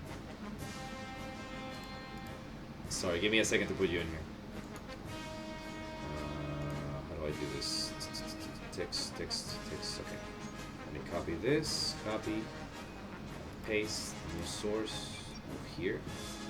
And I'm gonna put you as a guest. I'm gonna put you as the put, by the way, the pudding, and I'm gonna put you as Lion. Is that okay, Lion? Is that good enough? Yeah, that's fine. Perfect. Yeah, you can talk here if you want to distract yourself from problems that you're having somewhere else, so don't worry about it. Totally okay. No problem. Give me a second to fix this. Just here and there we go. Perfect. All right. So, like I said, Lang said that about like making a sub that carries that carries that carries oil under the ocean. I think that would have been beyond Germany capacity to make. Like, it would never have worked. Yeah, I personally agree that while sure, and even in fact there have been cases where German high officers actually escaped to like South America. To Argentina. I don't think like entire submarines of oil could be transported, or would it actually be even logical because they'd waste most of that, oil just getting back and forth. Yeah, no, I mean, like 1939 subs were fucking, and to Chile too. Yeah, that's true. There were a lot of Nazis, especially in southern Chile, that survived. Yeah, but then they killed them. I think they eventually did die. Some of them, and some of them survived. But I'm talking like as a thing, like a sub to transport oil underwater from Venezuela to the place. Like, it would have probably been just like one sub, and that oil would have like been consumed in like a week. So it's really like, I wouldn't think it would have been like a big thing. Franco probably knew if the Germans lost, he would have lost Spain to the Republicans. I mean, the Republicans were already lost after the Spanish Civil War. And this is interesting from Sushi Burger. He says the Russians had a better tank than the T-34, the KV-1. Okay, who wants to take this? Because I'm frustrated by that answer, by that question. I'm sorry. The KV-1. Who wants to talk about the KV-1? Anyone? Because I could. No, go for it. Yeah, please. Right. Well, the T-34 and the KV-1 were about similar in capabilities. The KV-1 actually arrived first, and it had its initial experience done in the Winter War, where its shortcomings were noted, and its highs, and also the KV-2 was developed for the Winter War. But I'd say the T-34 was better for the since it was cheaper to build than the KV-1, and also could be modified more. That's true. The KV-1 was basically the German effort because the Russian effort. The Russians said we need two tanks. We need a medium tank, which was the T-34, which they mass-produced, and they need a heavy tank to pierce the enemy lines. And the original tank that they came out with was the KV, which stood for like Kiev something, Volga something. I don't remember what it was, but it was like the KV. The KV something. Yeah, I don't remember what the acronym was for. The KV tank got its name from a Soviet marshal at the time, Clement Vorshilov. Oh, you're right. I'm sorry. You're right. I'm sorry. Yeah, you're absolutely right. Clemente Voroshilov. Sorry. Yeah, I know what you mean. Absolutely. And the idea was that they made the KV-1 and then they made the KV-2, but the KV-1 was not a better tank. It was a different tank. Sushi Burger says that the Russians had a better tank than the T-34. The KV-1 was not a good tank for fighting, like, in general. It was a line piercer tank. The same thing that the Tigers were. The Tigers were made as heavy tanks to breach the enemy defenses and to destroy everything with their 88 long gun, which was the same gun that they used in their anti-air units. But the KV-1 was a heavy tank. And it was not the same to have a heavy tank fighting against a German tank versus the other one. Like, it's not the same idea here. Like, we can't say... I don't know if you guys know about the tank. It was basically just like a big turret. That was the KV-2. A big cannon. And it was basically, like, very slow. It had a tremendous amount of armor. And the first time that the Germans fought against one, they were actually held up for 2 days by one tank. No joke. Look it up. In 1941. Yeah, Battle of Ryazan in Lithuania. Yeah, it was incredible. I thought it was in the south, but whatever. I don't know where exactly, but I know they were held up for 2 days by one tank that fired all its ammo, and they couldn't pierce it. So what they did was they went around behind it, and they actually got a shell stuck in like the point that linked the turret with the tank, so the turret couldn't move. And eventually, what happened? They shot at it with everything. They could never pierce it, because they were using Panzer IIIs and Panzer IVs at the time. And what eventually happened is that the crew surrendered because they ran out of ammo and they were deaf. Because they took fire for like 10 days, for like, no, not 10 days, for like 10 hours they were fired at, and they never pierced the armor. And the KV was the beginning of what they said that they wanted the Tiger to be. Like, that was when Germany said, we need a heavy tank of our own. So that was like the embryonic state of the Tiger and everything, whenever we think about it. And then Lang says, even if you produce 50,000 tanks, who is going to train the soldiers and man them? Well, let me clarify, Lang. When you make a tank, you're not like training the crews beforehand. I mean, you are training the crews beforehand. It's not like you produce a tank and then you produce the crew. You did it backwards. They had tank schools in Germany. And even until 1945, the quality of the tank crews of German units were always top-notch. Like, let's clarify this. The German crews were the best in the war. Always. Like, Americans, Russians, Japanese, I mean, everything else, like, they were never as good as the German crews. Never. Like, the German crews were trained to always work in pairs. They were never isolated tanks. They always worked in pairs. They had radio signals. Even until the end of the war, you need to train the crew. A lot of Panther tanks had transmission breakdowns because of bad driving. Actually, the problem was that the Panther never had an upgunned engine. That was the problem. But what they did was they created an engine. Fuck you, Burge the best. Yeah, I don't think so. Junkin, are you here? Junkin's Junkin just got currently muted. deaf and muted. What? I didn't mute him. Yeah. Log. No, I think he's here. I think maybe he has a problem. Kawasaki, are you here? Yeah, I hear. Okay, perfect. I mean, I don't know what you guys know about the tanks, so like, if you want to step in, please do. Because right now I'm reading from Lang that he said you need to train. Something to say about the old subject, the KV tanks and whatnot. Mm-hmm. So the thing with the KV tank, you actually pretty well mentioned that the KV was never intended like a tank in and of itself. It's sort of an infantry tank. Think Matilda, think Churchill. Mm-hmm. So it never really had a powerful gun. It only had this standard 76mm, which when the Germans started rolling around, it was still effective. But as soon as the Germans then got their Tigers, their Panthers, it started to be very ineffective. But yeah, the armor was to 1941 really good. And when you mentioned like the KV-1 was the reason the Germans started making the Tiger. Yes, I mean, I'd say the KV-1 was one of the reasons, but I'd say also the French HRB-1, which was a tank with such armor that it could not be penetrated with anything the Germans threw at it, but it only could be destroyed whenever it got flanked. So that was another reason the Germans wanted some tank that could absolutely annihilate whatever was in front of it, and the love child of the ideas from the JRB and the KV was the Tiger tank. Exactly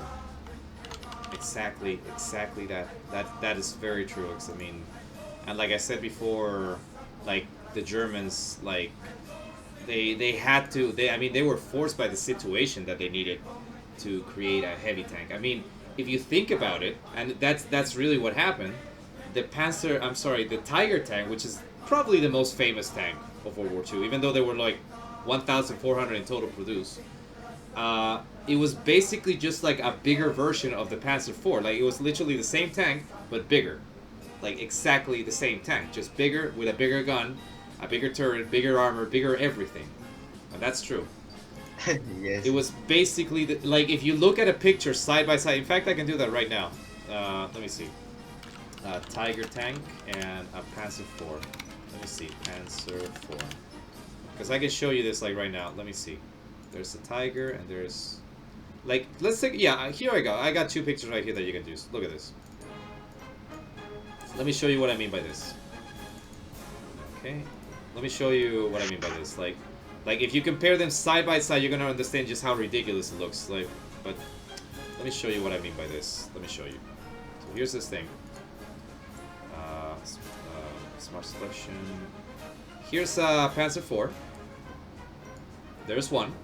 Now look at the Tiger. Let me show you the Tiger. Here. It's beautiful. Oh yeah, no, it's super sexy. It's the same fucking tank, but bigger. It's exactly the same tank, but bigger. They were like, dude, we don't need to like do something else. Let's just take the Panzer IV and let's make it bigger. And that resulted in the Tiger. It's the same fucking tank. Look at it. So, Panzer IV had like what, 75mm armor or something like that? I don't remember. The Tiger had 105mm or 110, I don't remember. The Panzer IV had a 75mm like long barrel gun. The Tiger had an 88.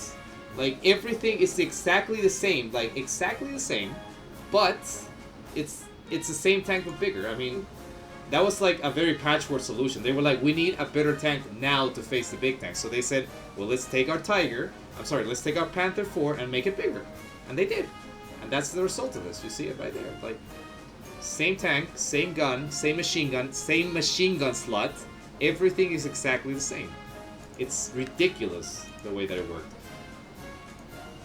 It's a NG42 gun, right? Exactly. It's gun. I'm gonna just mute my microphone for just 1 second because I need to send an email from work. So just 1 second. You guys continue to talk right now, because I'm gonna be just a second. Just be right back. Actually, reminded me, you said MG42. The Germans actually never used the MG42 in their tanks.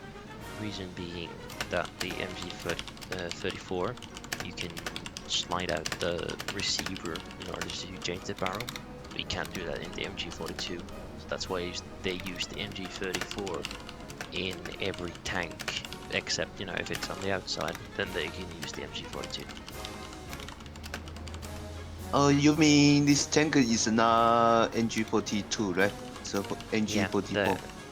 Yeah, Okay. the guns, the tanks, doesn't really matter what German tank, but none of them actually have the MG42 in them. Even the King Tiger, which was the pinnacle of German machinery, yeah, even it didn't have the MG42. So the NG44 can kill the small tank? I think this NG44. The MG40 or the 34, yeah, it's a Yeah. well, it's a standard machine gun used by the Wehrmacht until the MG42 came around, and it's the thing with the MG34 is it's more expensive and it's more fragile compared to its bigger Yeah. brother. So that's why it's better suited for a tank when, you know, you can't get dirt into it. Yeah, it's a big machine gun, yes.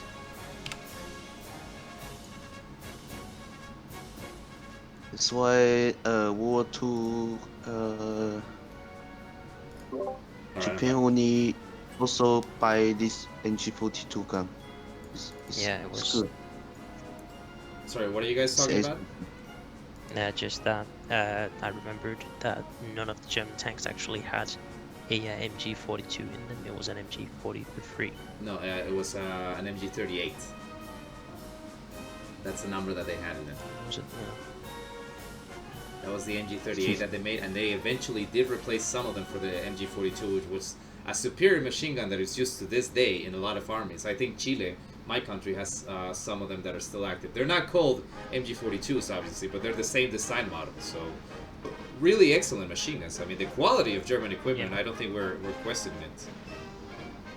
Yeah, I mean, in general. Oh, I didn't. He said like not muted. I forgot that I muted the Discord, but I didn't mute my microphone. It's fine. I was just writing some things. It's okay. And here's from Lang. You need to know how to maintain the tank, how to drive it the right way. The spot tends to stress the mission, maintaining the radio, and how to change tracks. Yeah, I mean that's one of the things. Tank crews, German tank crews specifically, they had to be expert mechanics too because they had to fix their tank. And that's something that they did like a lot of time. For example, I know for example that the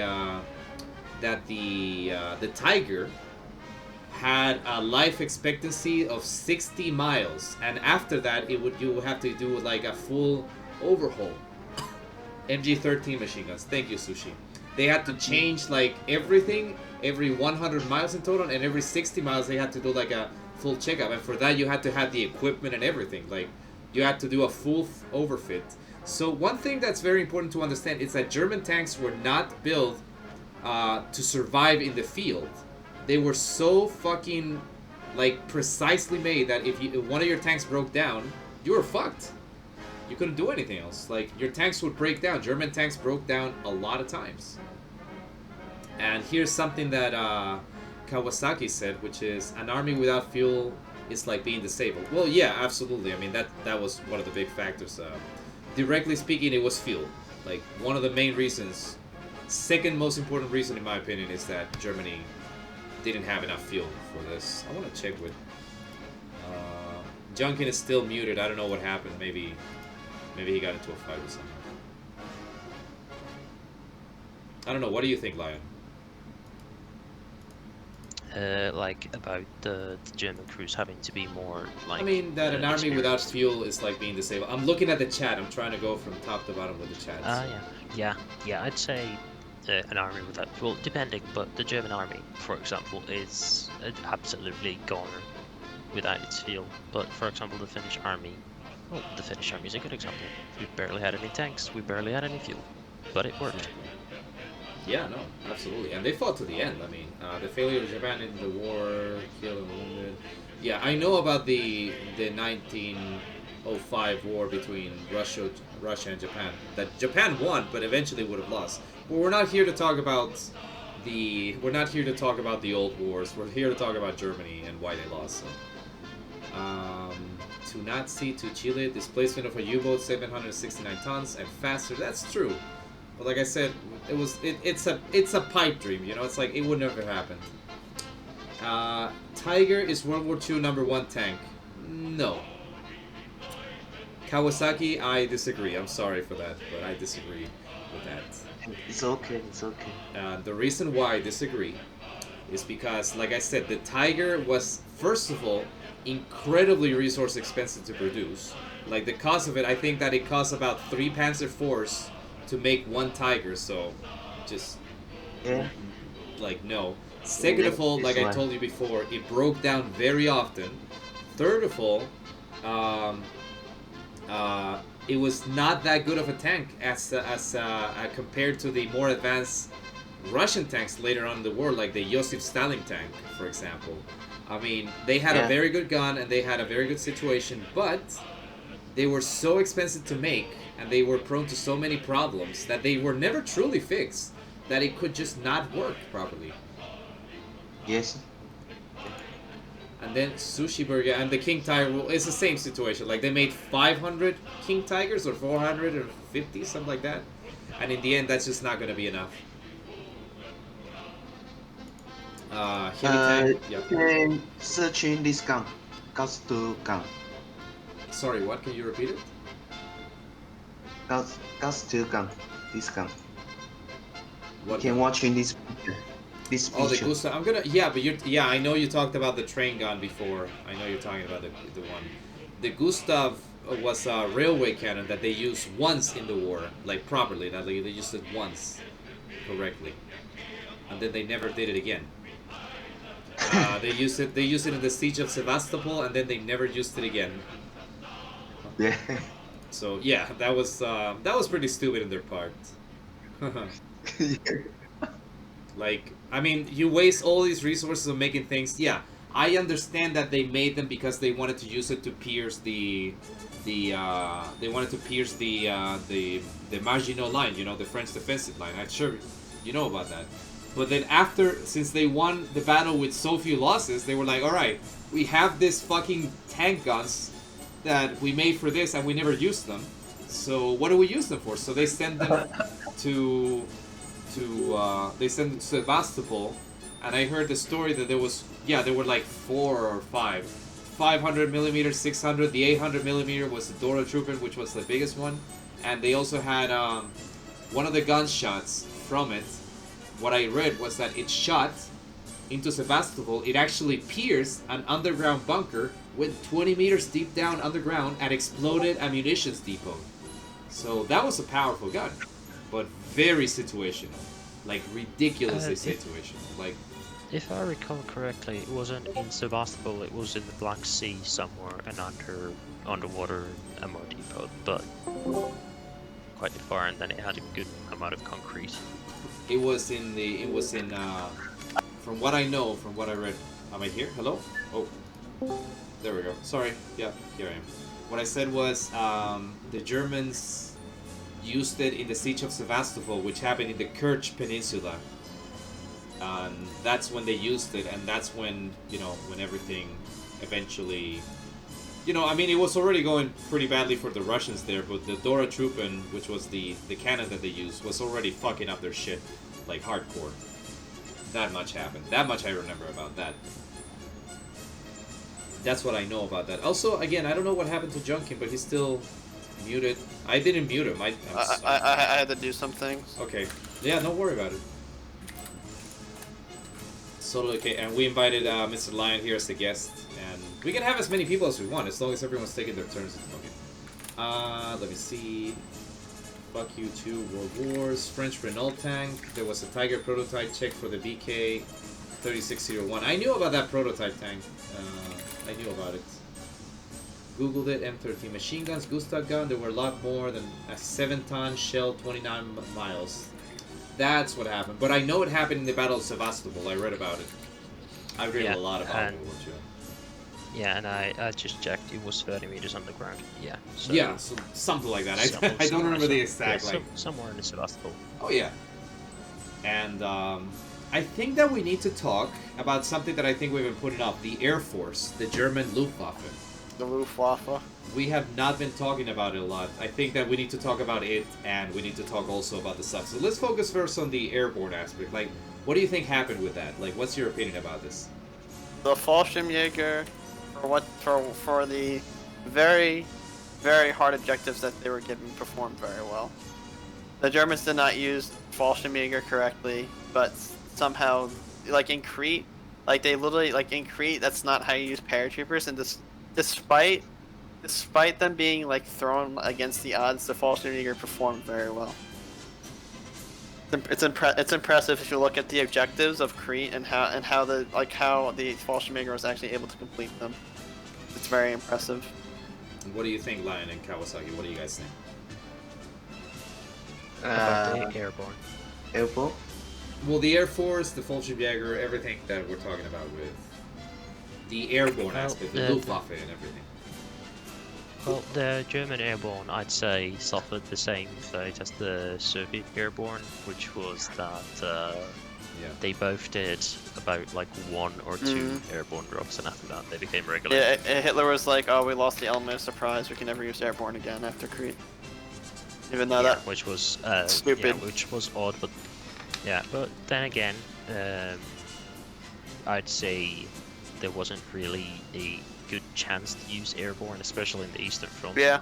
And when they started to fall back, there definitely was no use for airborne. So yeah, I suppose not much was left out. For the Soviets, I'm actually quite ashamed that they didn't use the airborne more. But you know, that's not here nor there. We're not talking about the Soviets. We're talking about the Germans. Yeah, we're talking about the Germans this time around. What do you think, Kawasaki?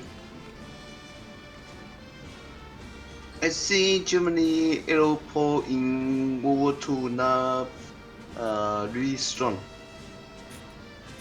Really, his tank is good. Yeah, no, we talked about the tanks, but right now we're talking about the Luftwaffe, the airborne. You know, the Air Force of the Germans. Like, what do you think? What is your opinion about that? If you have one, like, don't feel forced to. You know, you don't have to have an opinion. What was the question again? Like, we're just talking about the airborne. Like, we're talking about, like, the Luftwaffe directly. Like, the air arm of Germany that we have, like, been putting off a little bit. Like... I mean... the Luftwaffe is a tragedy. I mean... That's my... Same with the Kriegsmarine. But what do you mean by a tragedy? Like, what do you mean? A lot of wasted potential. Yeah, well, absolutely. I mean, we have to understand one thing, that the German army literally designed their air force for air superiority and ground support. And I think that one of the big things that people forget about is that the German Air Force arm was never meant to attack, like, ground objectives. And like I'm not, well, yes it was, but I mean like buildings. I'm talking about like industries, cities, and everything else. Like, they did it, but it was never on the scale necessary to be able to disrupt a war machine. And the Germans knew this. Like, for example, just to give you an idea, like, let's take a look at the Americans and the fact that they made like 50,000 B-29s or something, I don't remember, like B-17 bombers to bomb Germany, and even that, they never managed to like fully shut down production or fully stop the Germans from deploying. I mean, think about it. The peak of German production was in 1944, and that's the year when they were equaling the tank production that Russia was doing. They were making as many tanks as Russia in 1944, and that was after they had already lost control of the skies in Germany. They were already getting bombed on a daily basis. So, like Germany never had the possibility, and I think there's a very big important fact that we're forgetting, that they lost the Battle of Britain. Well, because of Hitler, mostly. Because he was the idiot that decided to stop attacking the industries in the United Kingdom. He's the guy that said, alright, the British, like, accidentally bombed Germany, we're gonna bomb London. And then he ordered all the fighters and all the things to bomb London to try and force them into submission, rather than saying, let's keep focusing on the airborne industry, which was working. But, you know, if the order had changed, if Hitler would have said, like, let's continue attacking the industries, they would have probably been able to not invade. Like, Operation Sea Lion was a myth. Like, it would have never worked. Ever. I don't know what you guys know about Operation Sea Lion. No, Operation Sea Lion would have never happened. I see a lot of worry beers like act like it's like it would happen. It's actually. Yeah, I mean, it just can't, unless like the Soviets actually and the Germans like actually joined a mutual like assistance and economic pact, like where they actually would be in an alliance to build ships. Like it's just impossible. One way that I don't know if you guys know this game. How many of you guys have ever played Panzer General? I don't know if you guys even know that game. Don't think I have. No, it's fine. Well, just to give you like a very short idea of what it is, it's a top-down strategy game, which is turn-based, and it's based on the World War II, obviously, and you have a lot of hypothetical scenarios, and one of the scenarios is that you can try to do Sea Lion, and one of the things that I like is that in that scenario, they actually invade Gibraltar so that the Italian Navy comes from the south to try and help out the German Navy. Now, if that would have happened, if that would have been like realistically feasible, like they take over Gibraltar by allying with Spain, they take Gibraltar, the Italian fleet comes from the south, and let's say that the French fleet gets captured and goes to the north, and they would have helped out. Then it's likely that it would have succeeded. Like that's as far as I'm gonna go because it's a hypothetical scenario. But just imagine for a second that the French fleet from Toulon and the Italian fleets all go to the north, to United Kingdom, and they would have helped out in the invasion, like with airborne and everything. I think that would have been possible, because Operation Sea Lion, as it was, Germany never had enough ships. Germany never had enough air force to cover the channel, and with the UK Air Force kind of like having to dispute their ground, even though they were suffering a lot of losses too, they would have never been able to secure air superiority in order to be able to do it. Like, it would have never happened. What do you guys think about this? It's interesting. Yeah, it's interesting to say the least, but I'd say, I mean, that's leaning on a good few hypotheticals. Yeah. That I say most would not be achieved. For example, Gibraltar, taking up Gibraltar would have been difficult, at the least impossible at best, because Gibraltar, aptly named the Rock, it's literally an island with tunnels. with it's RT, filled yeah. with bunkers. It's an island with RT that's separated from literally everything. It's hard to take. It's even harder to keep controlled because, you never know how many pockets are left. And those pockets are going to be very feisty. Absolutely. Like I said, I agree with I'd say even...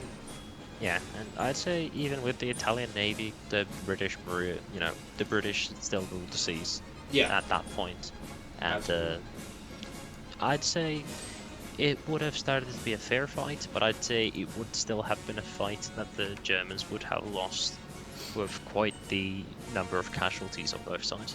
Absolutely. I mean, realistically, like I said, this is a hypothetical scenario that happened like in a video game, but they actually did an experiment, and this was done like 5 or 10 years ago, I don't remember, where they did a case study where they said, alright, we're going to have the resources of Germany after the invasion of France, and then the resources of United Kingdom. And they did about, I think they played like 5 or 6 scenarios in total.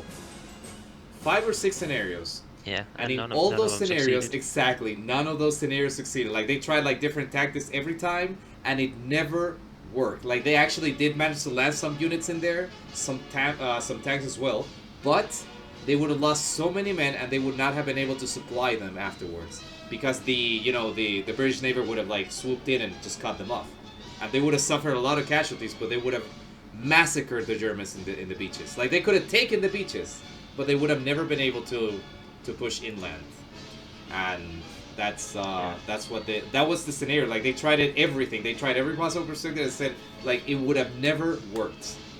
Airborne landings, airborne assaults, like different position, nothing worked. Like, and we're talking about tacticians in like 2000. This was recent, and they never did it, and it would have always failed. And that's what I love about it, the fact that like a lot of people were like trying to do it, but it would have never worked.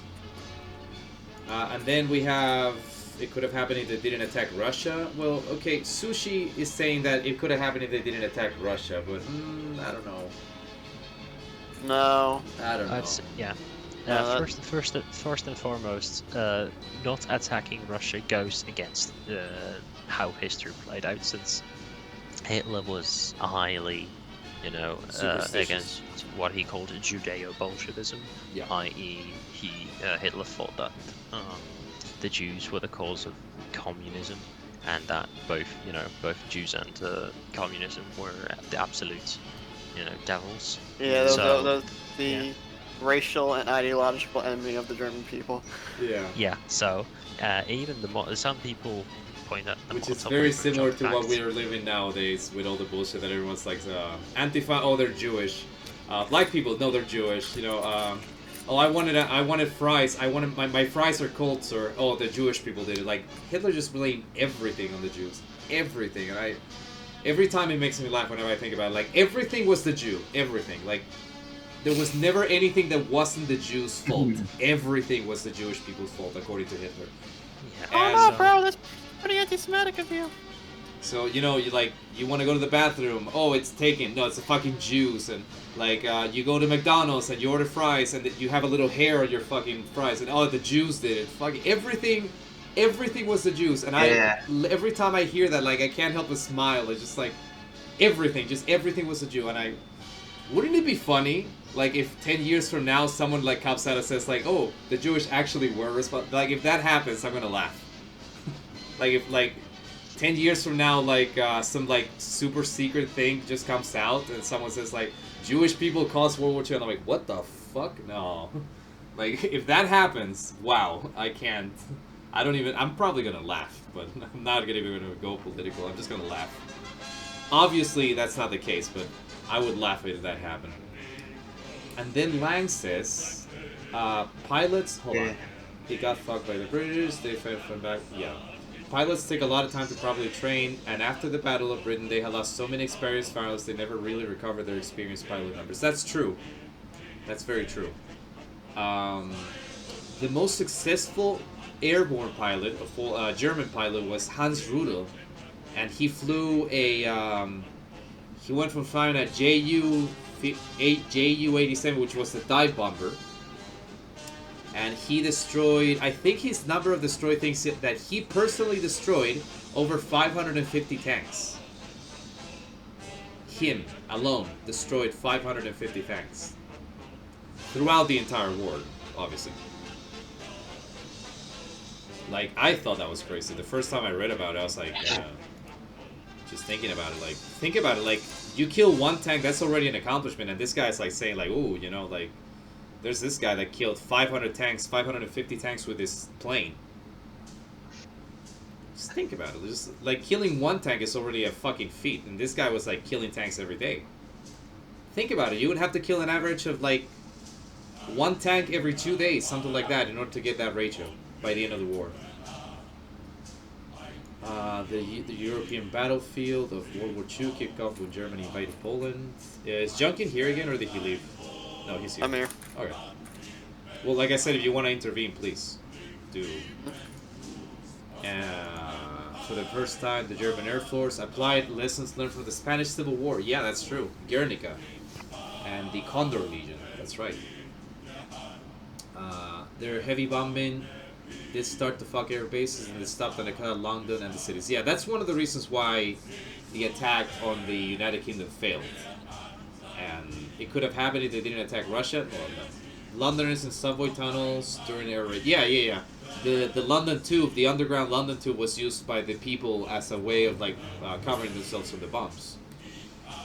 Sea Lion is not possible. They didn't have the Navy to escort the landing force, even if they took air superiority. And also, they didn't have the like dedicated ships for it. Like, if you want to invade a country, you have to make ships that are actually like designed to do that. Like, what Germany had at that point was a bunch of like rubber boats and like captured boats and nothing specifically designed to carry a tank from place to place. That's what the Americans did. They designed the landing craft specifically for that.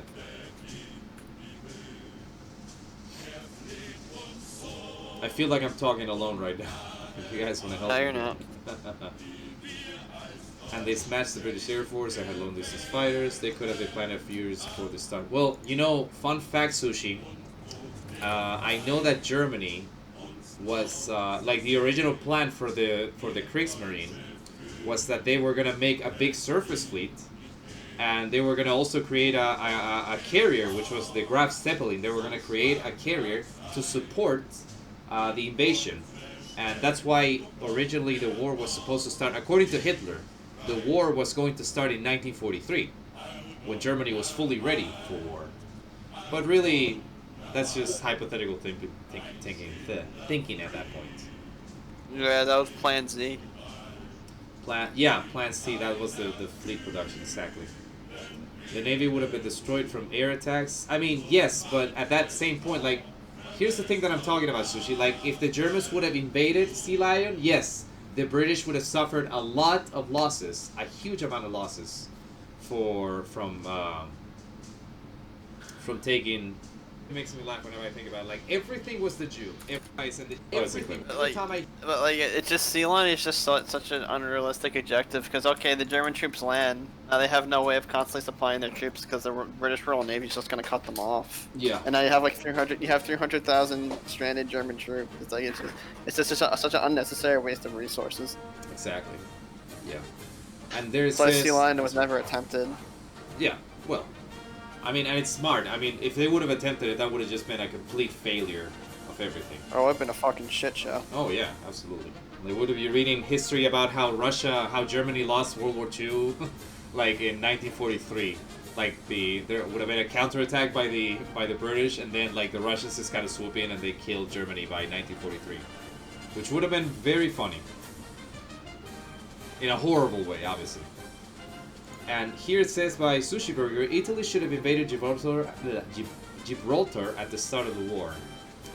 I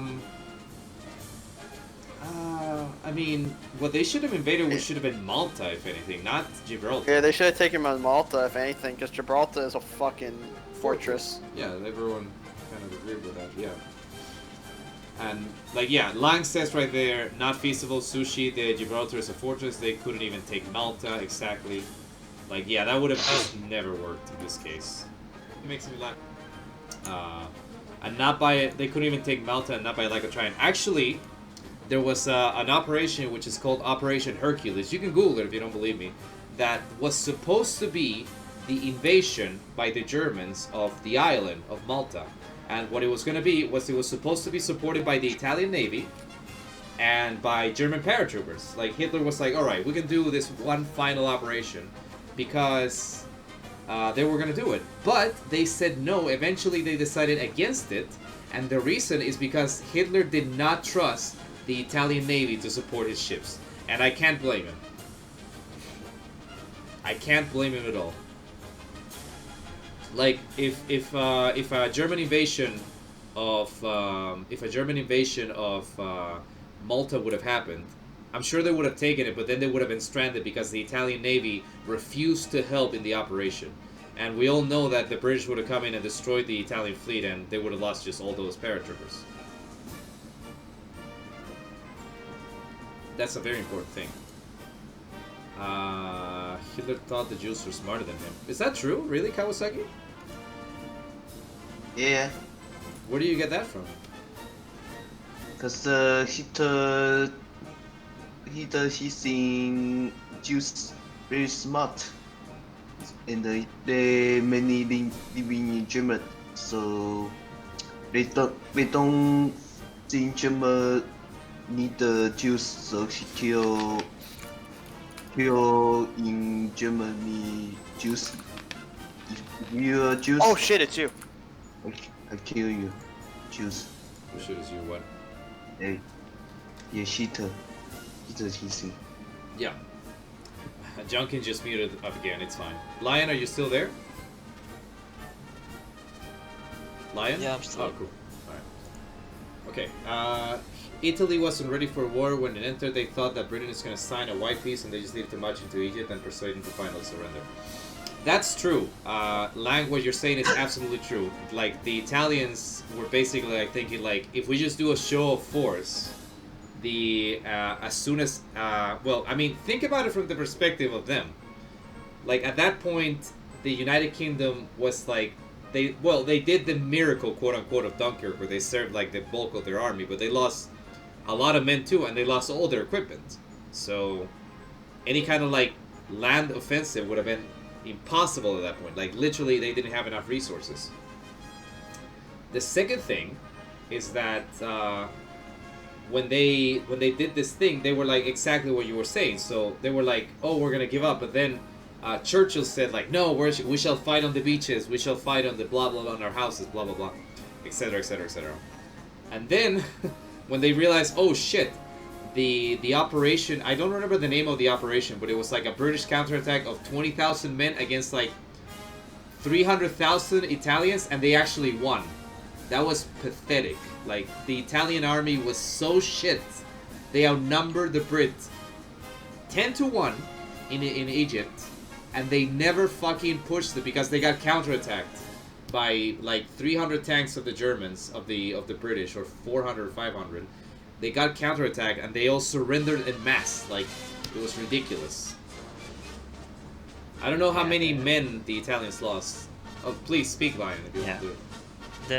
The thing with the Italian army is that it was compared to other countries, compared to Germany, compared to the UK, was poorly trained, it was poorly armed, and most Poorly of the motivated. equipment was, yeah, and also poorly motivated. But some of that cannot be put, like, some of that, for example, the poorly equipped, that's not necessarily Italy's fault, that's just the situation they found themselves in.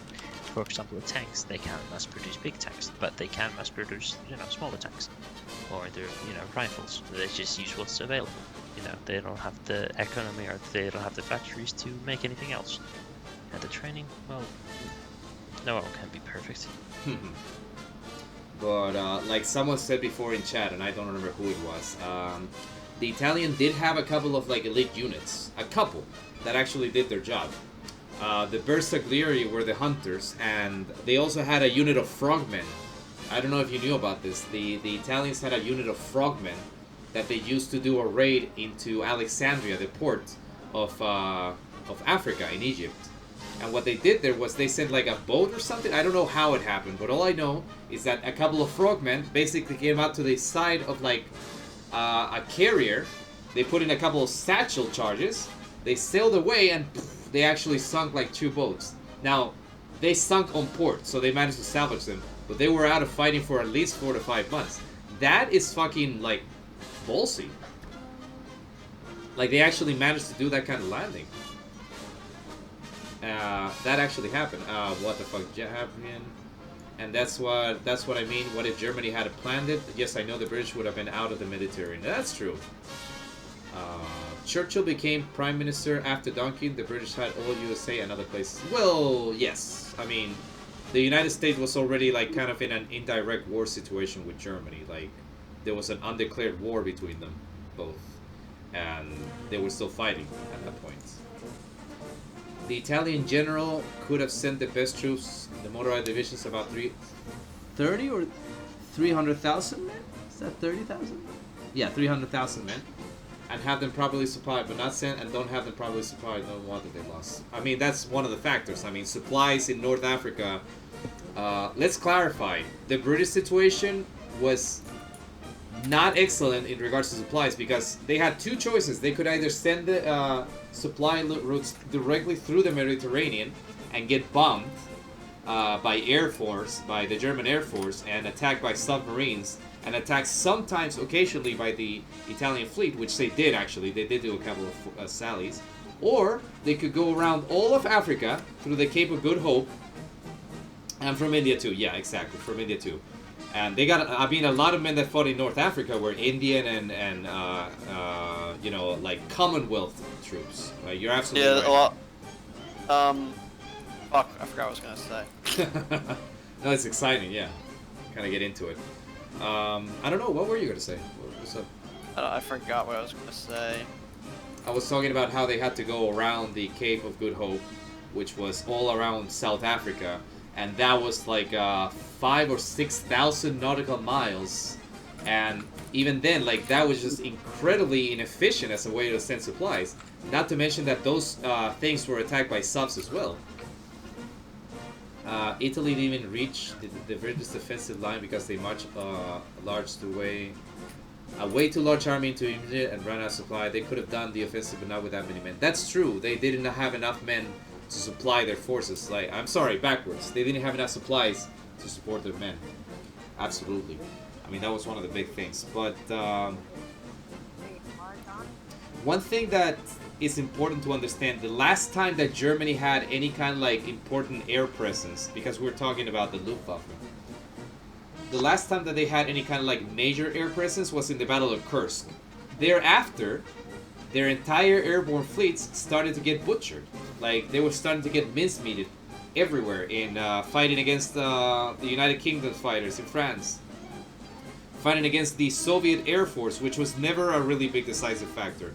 The main factor for the Soviets was the army. The Air Force was very secondary, and we're not even going to talk about the Navy. Like, the Navy it did some things, but it was really like not enough. Like, it wasn't really the focus for the Soviet Navy. And like, that was the last time when they started losing that air superiority. The Germans like began to get very isolated. Like, the loss of the airborne arm was a big factor in Germany losing. Very big. A huge one. I don't know what you think, Kawasaki or Lion. Like, it's a huge factor. I'd say, yeah, the German Air Force was alongside the army. Like, let's take Blitzkrieg as an example. The German military tactic, it was reliant on both the Air Force and the army. Yeah. So, yeah, the Luftwaffe after, I'd say, well, even in Kursk, the German Air Force was already weakened by the Russian Air Force, which sure might not have been as important as the army, still was quite important, hosting fighters and Ilyushin bombers, or close attack aircraft. So, after Kursk, yeah, that was it.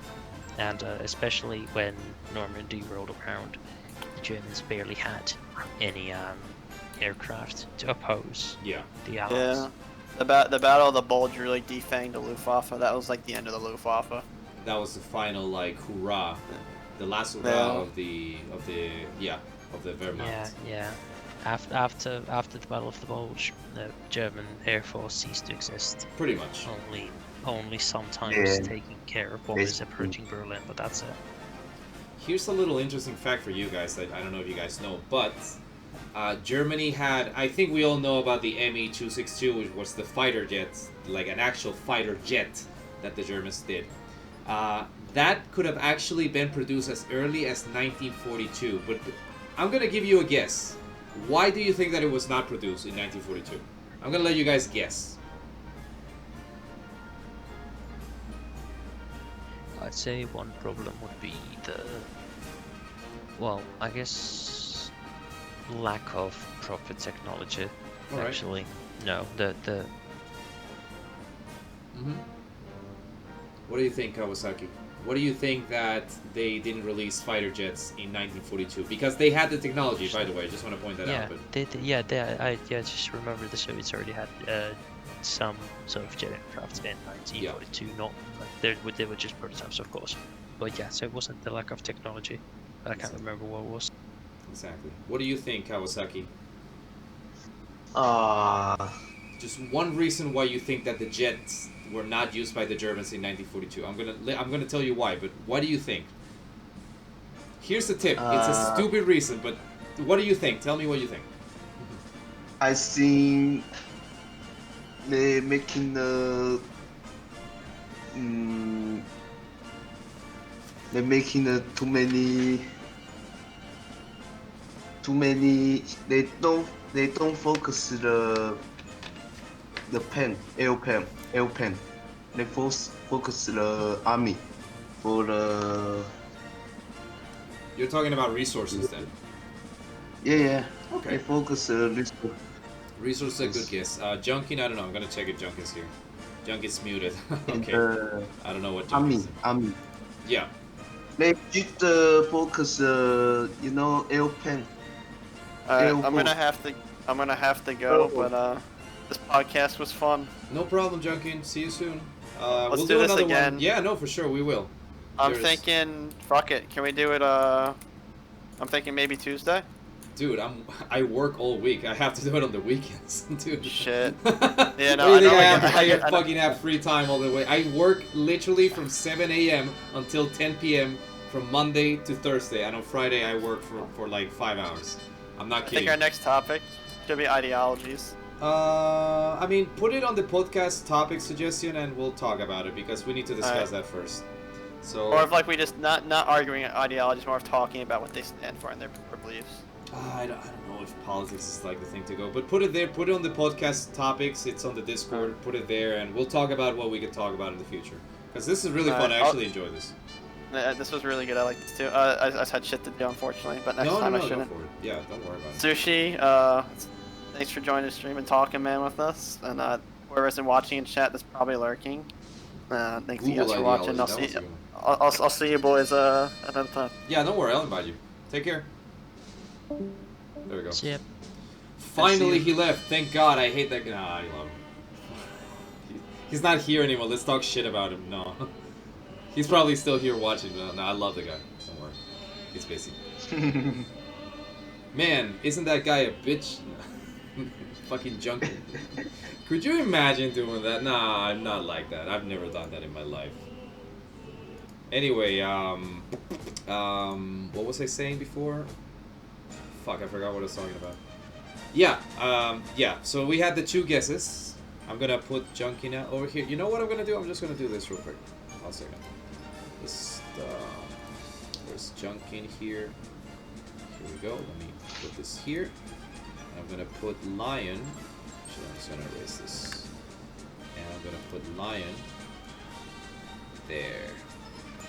Just so it's a little bit clearer. We're just gonna use a picture of Darth Vader. I hope you don't mind.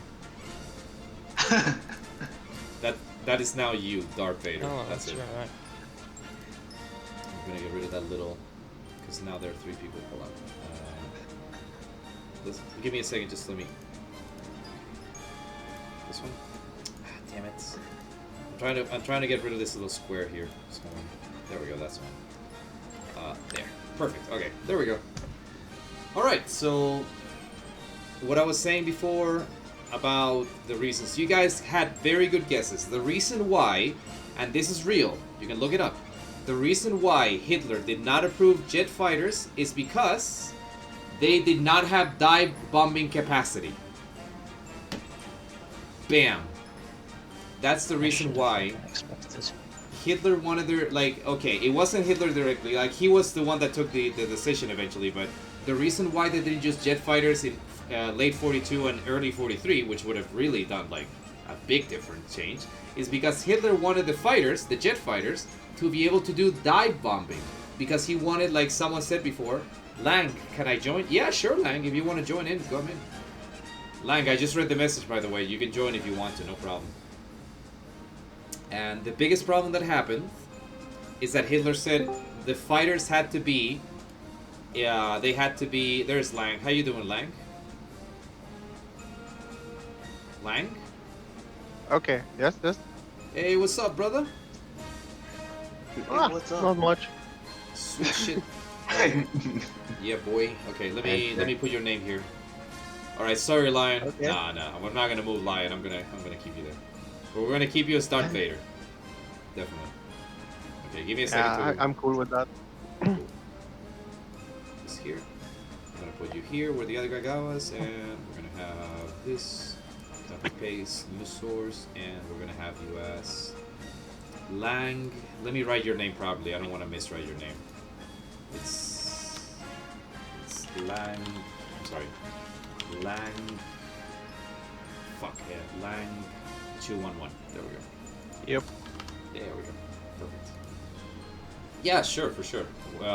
Feel free to step in. This is an open discussion. We can let people in and out all the time, so it's fine. No problem. Okay. So what I was saying is that Hitler actually denied having fighter jets because they literally just had it so that they couldn't do dive bombing. They were designed as an air superiority fighter, not as a fighter bomber, and that's really the problem. So because of that, the fucking jet fighter came out in 1940, well, the end of 1944, beginning of 1945, and that's the thing that really fucked it. Like, if Hitler would have said stop being a retard and just said like, all right, you know what, we need a fighter, have the jet. They could have used it, but they chose not to. There's not only that reason. The engines were completely wrecked after a few flights. Oh yeah, I mean, we're not talking about like those. Those are secondary factors. Like yes, absolutely. Like the quality wasn't there yet, and the technology was still catching up. But It wasn't actually that they couldn't make an engine that wouldn't break down. It was that they didn't have the materials to make an engine that wouldn't break down. Yeah. I mean, tungsten and everything else that they needed was incredibly hard to get, but yeah, absolutely. And whenever they had tungsten, it was used in other projects. Absolutely. Yeah, that was. I mean, like Kawasaki said, the German Air Force never really had the priority of equipment or technology. I think that's what you said, Kawasaki. Yeah. Yeah. They never got the lion's share of the resources in that regard. Absolutely. Yes. It's Yes. true. Mm-hmm. The Japanese aircraft had longer range, and the Germans should use French jet fighters on the front lines. Well, Sushi Burger, like we established, that would have been a good thing, but we already established that because of Hitler's stupidity, like he was the biggest idiot in the entire. Like he was a good guy in some sectors of like thinking, and then the rest was just completely retarded. Everything. The thing is, he was never any sort of like Air Force officer or anything. He was always a soldier. The only thing he knows about war is the experience that he had as a soldier from World War One. Exactly. Yeah. That's all the experience he has. See, he's not fit to be a naval commander, and he's not fit to be an Air Force commander. Exactly. Yeah. No, that's true. I mean, he didn't know about it. So in the end, I think we can conclude that like the Air Force part was a huge factor for it, but eventually the biggest thing that kind of like ruined it, like losing airborne superiority was like the beginning of the end for the German army, because the German army continued to fight very professionally with practically no air cover. I mean, let's discuss this for 1 second. Germany, for example, when the Allies invaded Normandy, there were two schools of thought about this. Rommel wanted to have all the tanks and all his units in the shorelines to prevent the enemy from pushing inside inland, and the other commander, which was von Rundstedt, was like, no, we let them land, then we counterattack them with the tanks. Now here's the problem. Rommel was right. Flat out, Rommel was correct about this. And the biggest problem is that he had been fighting in North Africa and in Italy as well for practically 3 years. And he knew that the that the Allied air superiority was going to be a factor that was going to stop the counterattack of the tanks. Like the gathering of the tanks and then the push.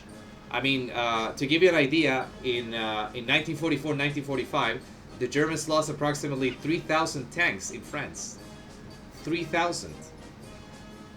Like, and some of them were good and some of them were old, but they lost about 3,000 in total tanks in all that time before the Battle of the Bulge. I think about 800 of them were the old French tanks, but Yeah. yeah, the rest were like Panzer IVs, Tiger tanks, and everything. And Panthers and everything else, exactly. But yes, exactly. And that was a huge factor that eventually decided into it. I mean, the thing that was that Rommel was right, and it didn't help that Hitler said, okay, we're going to go with a middle solution that satisfies no one. So half the Panzer Reserve was given to Rommel, and the other one was given to Hitler directly, and he was the one that could say, like, okay, now you have to release it. I mean, yeah, that was a very, very, very big factor into it. And the difference is that, like someone else said in the chat, I mean, even then,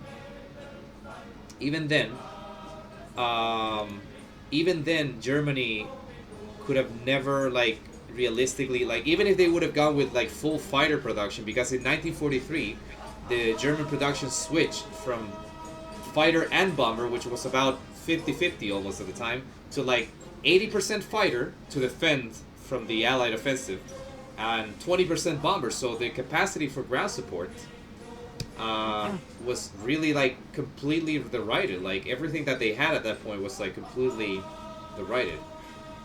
And Sushi Burger is asking, why would you let them get a grip on the land? Well, that's what Runstedt said. Von Runstedt was like, we're going to let them land, and then once we're going to gather all our tanks, we're going to destroy them with a massive tank counterattack. And it didn't work, obviously.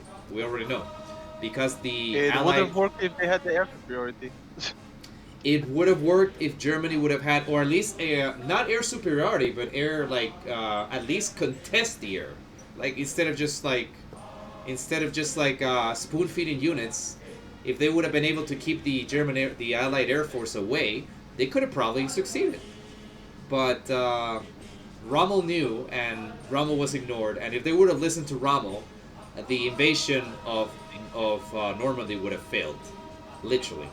Like, imagine that in the beaches they would have fought against fucking Tiger Panthers as they're landing on the beach. It would have been a massacre. An absolute massacre. And final thing that we want to discuss right now, and I think it's necessary that we discuss it, the Kriegsmarine. What do you guys think? Never had a chance. Shaq to start. Yeah. I'm gonna go to the bathroom, so you guys just keep talking. I'll be right back. Excuse me. I mean, the only factor the Kriegsmarine ever had in the war was keeping some of the British ships away from the Mediterranean, so the Italian fleet could have a chance there. Yeah. And one thing was to always keep Britain kind of not even on the ropes, but like on a leash, so that the British would have to take longer in order to be combat effective, even on a smaller scale, so they wouldn't do constant raids on like Norway or something. But it definitely didn't put them on the ropes. I mean, like, I heard about, you know, that Dashi Fell guy that reviews like ships and everything on YouTube. Yeah. Someone asked him, like, what if the Germans waited a bit longer with the Bismarck, Tirpitz, and a few other battle cruisers, and then would have sailed over the entire battle squadron? And he was like, the British would have countered that in one battle.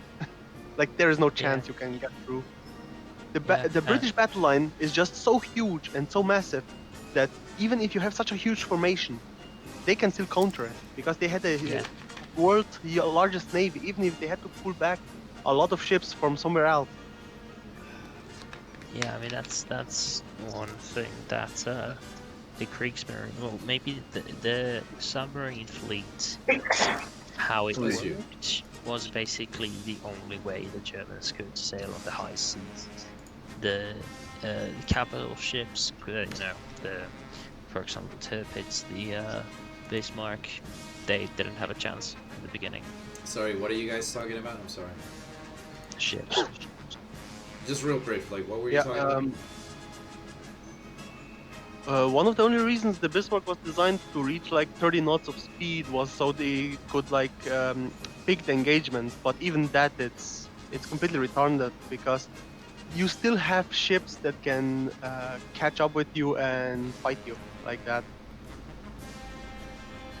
I mean, yeah, I mean, like, I agree 100%. Like, Germany would have never been able to compete navally, or from a naval perspective, with the British ever.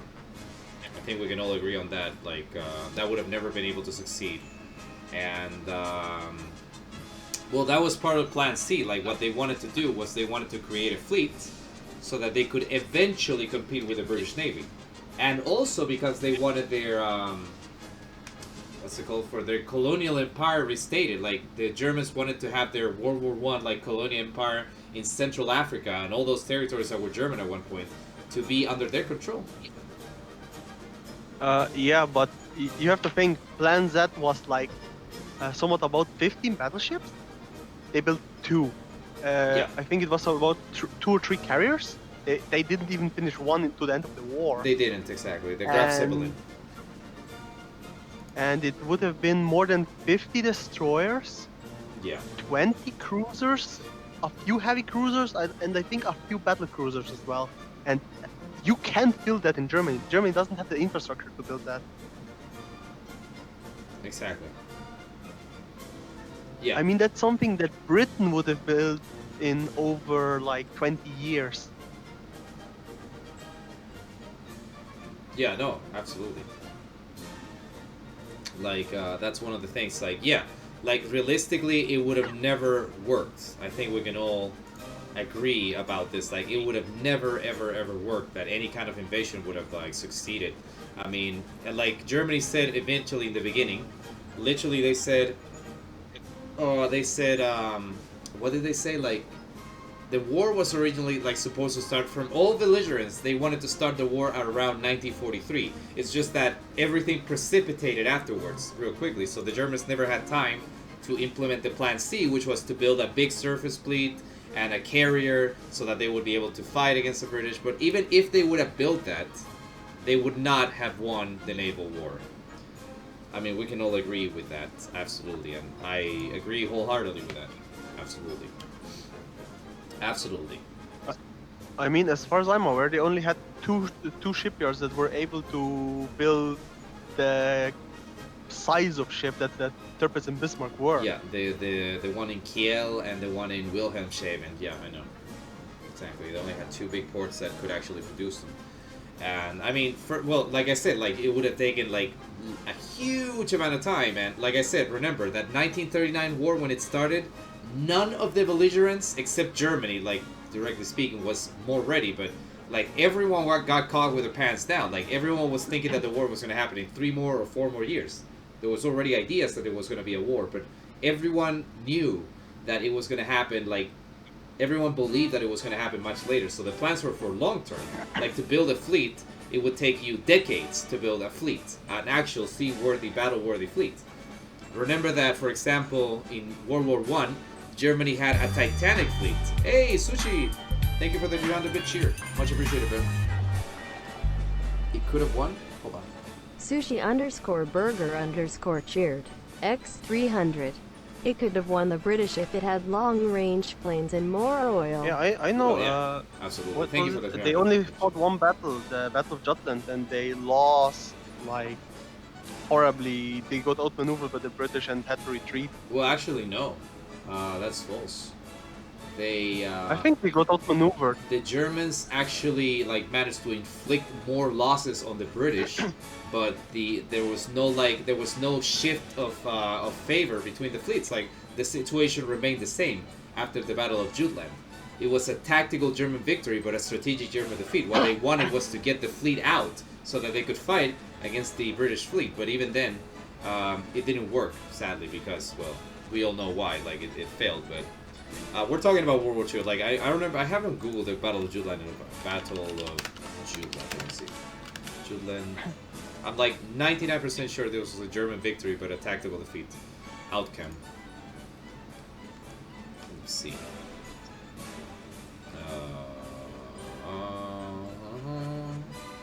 Where is it? Yeah, exactly. Like, Germany got off better than they did. Like one battle cruiser sunk from Germany. Like they lost one battle cruiser, one pre-dreadnought, and 4 light cruisers, while the British lost like twice as many ships and twice as many battle cruisers, and 3 times as many losses. But the result, like I said, the result is that it doesn't matter because they still did not win. So the objective was not achieved. So it's a tactical victory, but a strategic defeat, which is what you can call the invasion of Russia a tactical defeat.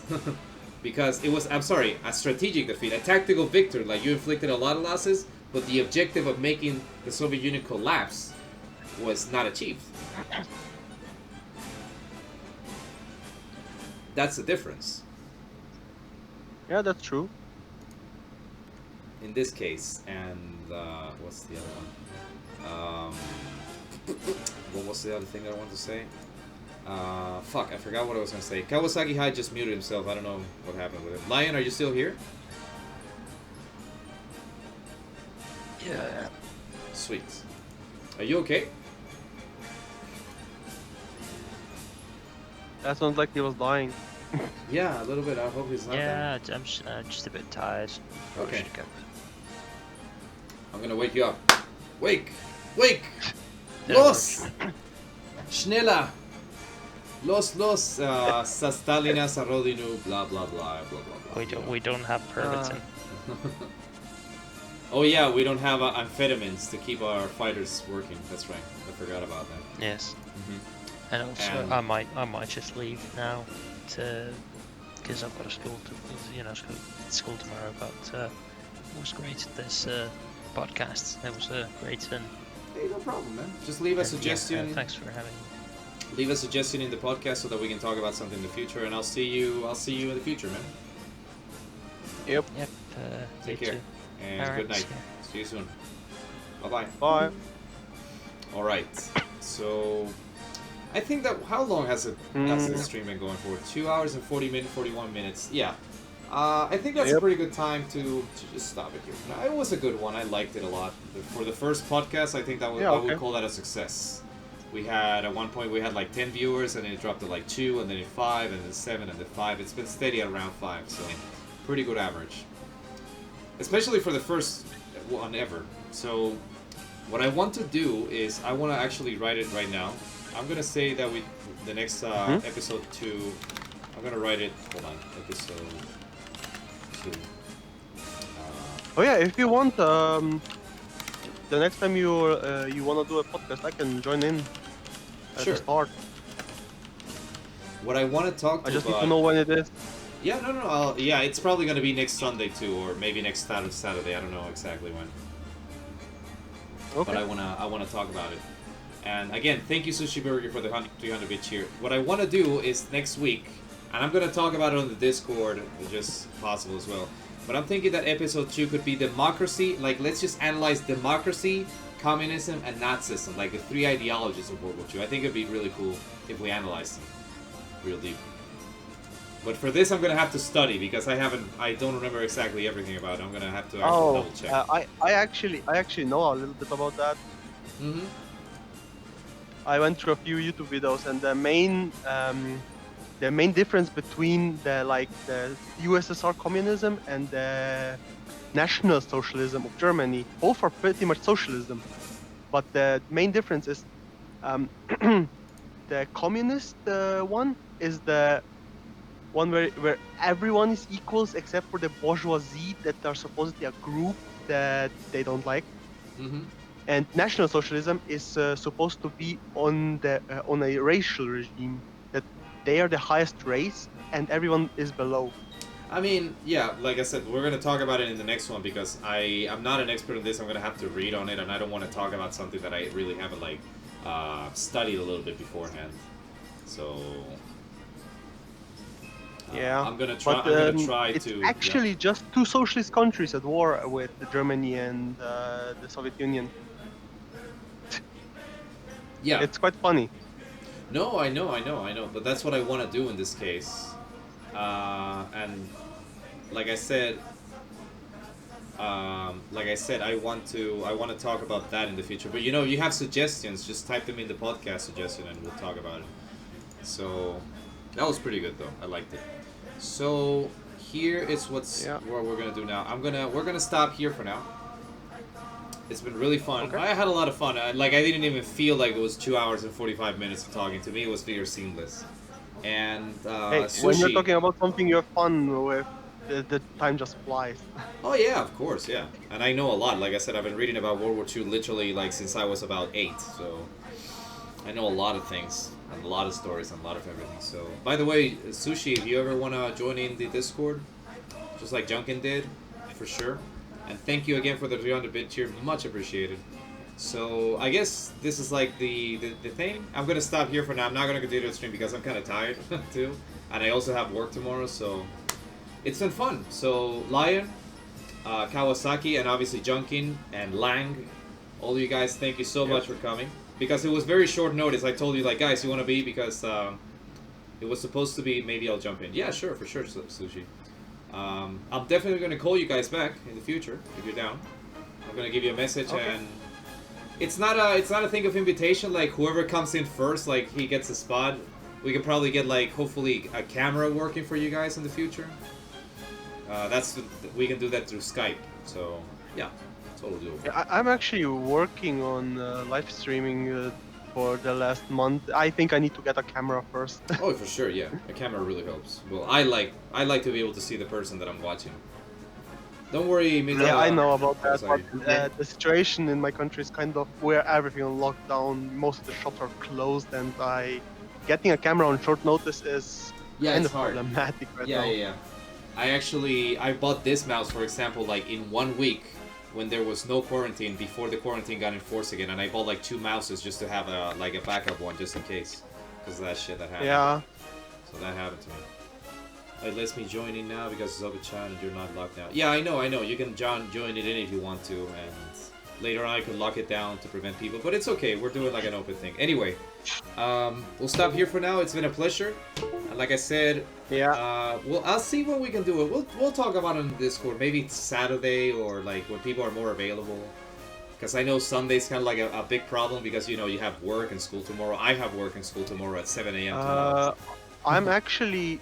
I have to go tomorrow into the night shift, and next week I'm in the morning shift, so Sure. yeah, Sunday's bad. Yeah, no, we'll do it on Saturdays. I think that we can do this thing on Saturdays then, the podcast. Okay, you can just notify me whenever you wanna do that, and if I'm available, I'm gonna probably join in. Well, you're in the Discord. Just be right in the thing, and if anyone wants to be like a part of the podcast, the Pudcast, go for it. Just type your name, and we can fit you in. Like I did just now. Like at one point we had like 4 people, and just wrote your name right there. It's not a problem. And hopefully, like I said, cameras in the future. That'd be really nice to be able to just have a face-to-face. Because I'm kind of sick of looking at that goddamn picture of like the guy from Death Note from Kawasaki hide. I know that's from Death Note. I've seen the thing from the internet.